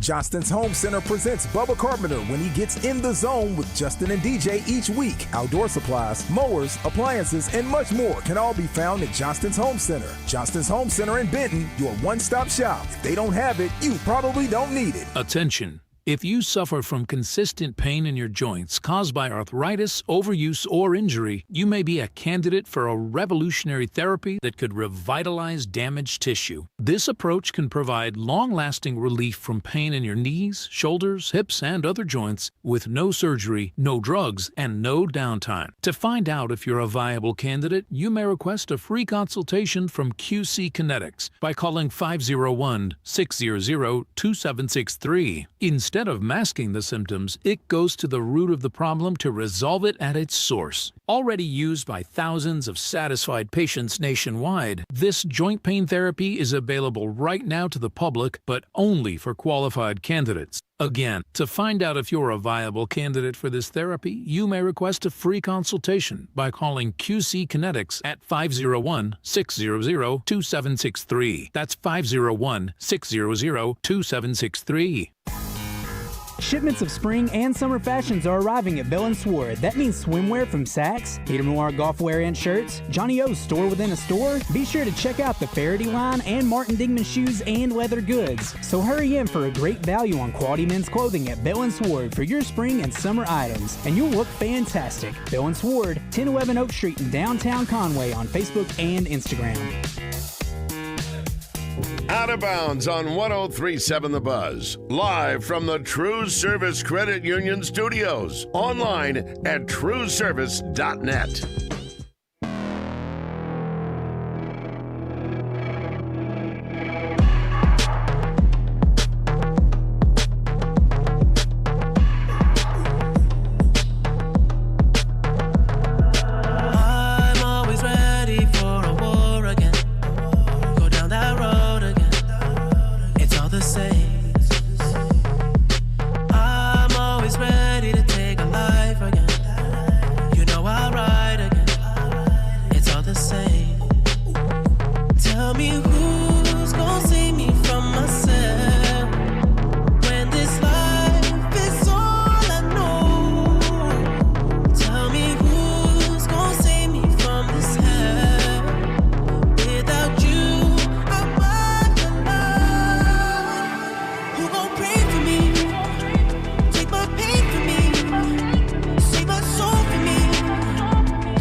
It is Out of Bounds. Westmore, Joe Franklin, final segment of the day.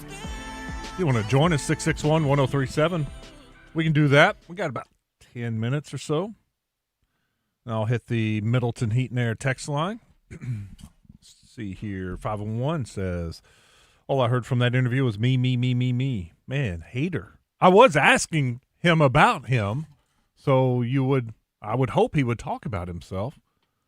It was a good interview. I like the kid. He's confident. I'll give him that. And he's got a little charisma to him. But he talked about being a good locker room guy and going out recruiting. Sorry, he's not the didn't have the perfect responses to you. 501 writes in, Wes, thank you for the excellent response on CAW, sir. Keep up the great work. You bet. I just found it interesting because, like I said, I hadn't heard anything about these CAWs. And a story came across my timeline, and it was I think it was Saturday, right before the Kentucky Derby. And so horse racing was on my brain, and I clicked on it, and it was a very in-depth story about it. And it explained, some things that I've seen happen before. And I just thought it was, just a big better, a couple of guys putting a large amount of money on the race right before it, the gates go off. Didn't realize it was a group of guys. And then they were using basically computers to put in a large amount of bets, multiple bets at the same time right before the race goes off to take advantage of the odds and take advantage of not tipping off the other bettors of what they were planning to do. But it's pretty great story. You can just Google the CAW stuff, and those stories are popping up in the lawsuit and, what the horse racing industry is going to have to do about it. 501 asks, any update on Arkansas basketball? Any center prospects? Not really. I mean, there are the European guys that they're, I'm sure, looking at. We talked to Coach Z about that yesterday, and, the staff, they've got their connections over in Europe to some of these foreign big guys. They'll be looking at them. There are a couple of options here in the States, guys in the portal, guys trying to get clearance for another year. I'm sure they're talking with them. I did see a report that Hanlogton, that they had a Zoom meeting with him at some point. So they've laid down a foundation to where if there is some kind of clearance from the NCAA, they could then take the next step forward. Want to try to get those guys in on campus. Yeah, it's like Coach said, you got end of May. That's when they'll start trying to work out. May 27th is the deadline to take your name out of the NBA draft. So you'd like to get those guys on campus at the end of May and start your workouts. Let's go to Dale. He's in Little Rock. Hey, Dale, welcome into Out of Bounds. What's up, Wes? How are you? Man, I was just calling in. I'm doing good. Just a proud father. I don't get a chance to listen all the time, so it may have already been mentioned. I know we real high on the Razorbacks, but we had a local kid that went to Kansas. Yeah. From Joe T. that had a chance to sign an undrafted free agent contract with the Cowboys a couple of weeks ago. So, just a proud father. Wanted to call in and highlight my son real quick, man. Oh, absolutely. Let's do it. How was that feeling to get that free agent contract worked out? Man, it was good. It was real good, man. Of course, something he's been chasing his whole life ever since Little League football was a large kid. So, but it's a dream that he chased. He had to go to Kansas to finish it out. But very excited for him, man. Thanks for asking. I think I'm not sure who it was tweeted it out from Joe T, but they put it out on social media, and I saw that, and I thought, man, that is so awesome. Had not heard the news until then, but and then to go to the Cowboys, I was like, heck yeah, let's go. Let's get it done. And we actually had a chance to speak to you just for a second when we were leaving the bowl game a few years ago. We were headed to the car, and y'all said, have a safe trip back to Kansas. We said, man, we going to Little Rock. You was like, DJ with us? And so we got a chance just to speak while we were walking past each other, man. So appreciate you for always keeping up with him, man. Oh, you bet. Man, and we'll keep following him and hope it works out. Did he get to visit the Cowboys or anything before the draft? He did not. He had a couple of calls from the Saints and the Jaguars, but it was the Cowboys that came through that really wanted him. Has he already been through rookie minicamp, or is that coming up? He did go through rookie minicamp last week, and he came back home for a few days, and he'll be headed back out on the 10th, headed back up there again for OTAs. What do you think? What was first taste of it? What was it like? Well, the first thing he said was it's a whole different world, that professional coaches are professional coaches for a reason, and then just the environment being there and being part, not just a school, but being in a billionaire's facility. So, he could just tell the difference of the professional level. Well, that is awesome. Man, OTAs will be here before you know it. I'm sure he's still grinding. Yeah. The work is just beginning. And that's the thing about it that he does understand, because being an undrafted free agent, free agent, you still have a whole lot of grinding to make the 53 or, make the practice squad. So this is just the first step of the grind. Could end up on any team after this, but he understands he's in the NFL system now. So that's one step towards the dream being fully fulfilled for him. So he's happy about it. Well, and that's the thing, too. You get to go to camp, and you're practicing against other teams. They've been doing that with the Rams for years. And then you get in preseason games, and may not be the Cowboys. It could be somebody else that sees him and gets to continue that NFL career. Right. Man, Dale. But, yeah, that's what I was calling for, man. That's just awesome. Yeah. It's one of those, so many things happen over the weekend, and you lose your train of thought, and I never thought of it again until you called. I appreciate you doing that so we could bring it up and talk about it. Yes, sir. Well, y'all have a great rest of the day, man. All right. You too. Thanks, Dale. That's cool. 661-1037, 661-1037. Back to the Middleton Heat and Air text line. We were talking about the basketball centers. That's no, nothing really. No news, and it's hard. We're all impatient and want to get that big guy. I was looking at LSU. They lost basically everybody. That usually happens. Yeah, and they struck out in the portal. They tried to get Muranen really hard. They went after him. And that they put a lot of eggs in that basket, and it didn't pay off. So they're now going to Plan D, and they've already signed a couple of European players, and they may go the entire European route for this year's LSU roster. It'll be interesting with Will Wade and that reunion. See how that plays out over the next couple of seasons. I thought some of his North Carolina State players would follow him. Yeah. So I was a little surprised to see that there weren't more that were able to, or they weren't able to take advantage of that and get more players from North Carolina State, especially with the wide open roster. And you know what the wide open roster means? It's a lot of playing time. Oh, yeah. And that's what a lot of these players want, is just a chance to get on the court and play. Well, we know they like to spend money, so if there are any quality players still left in the portal, then there's plenty of money there also that they can look into.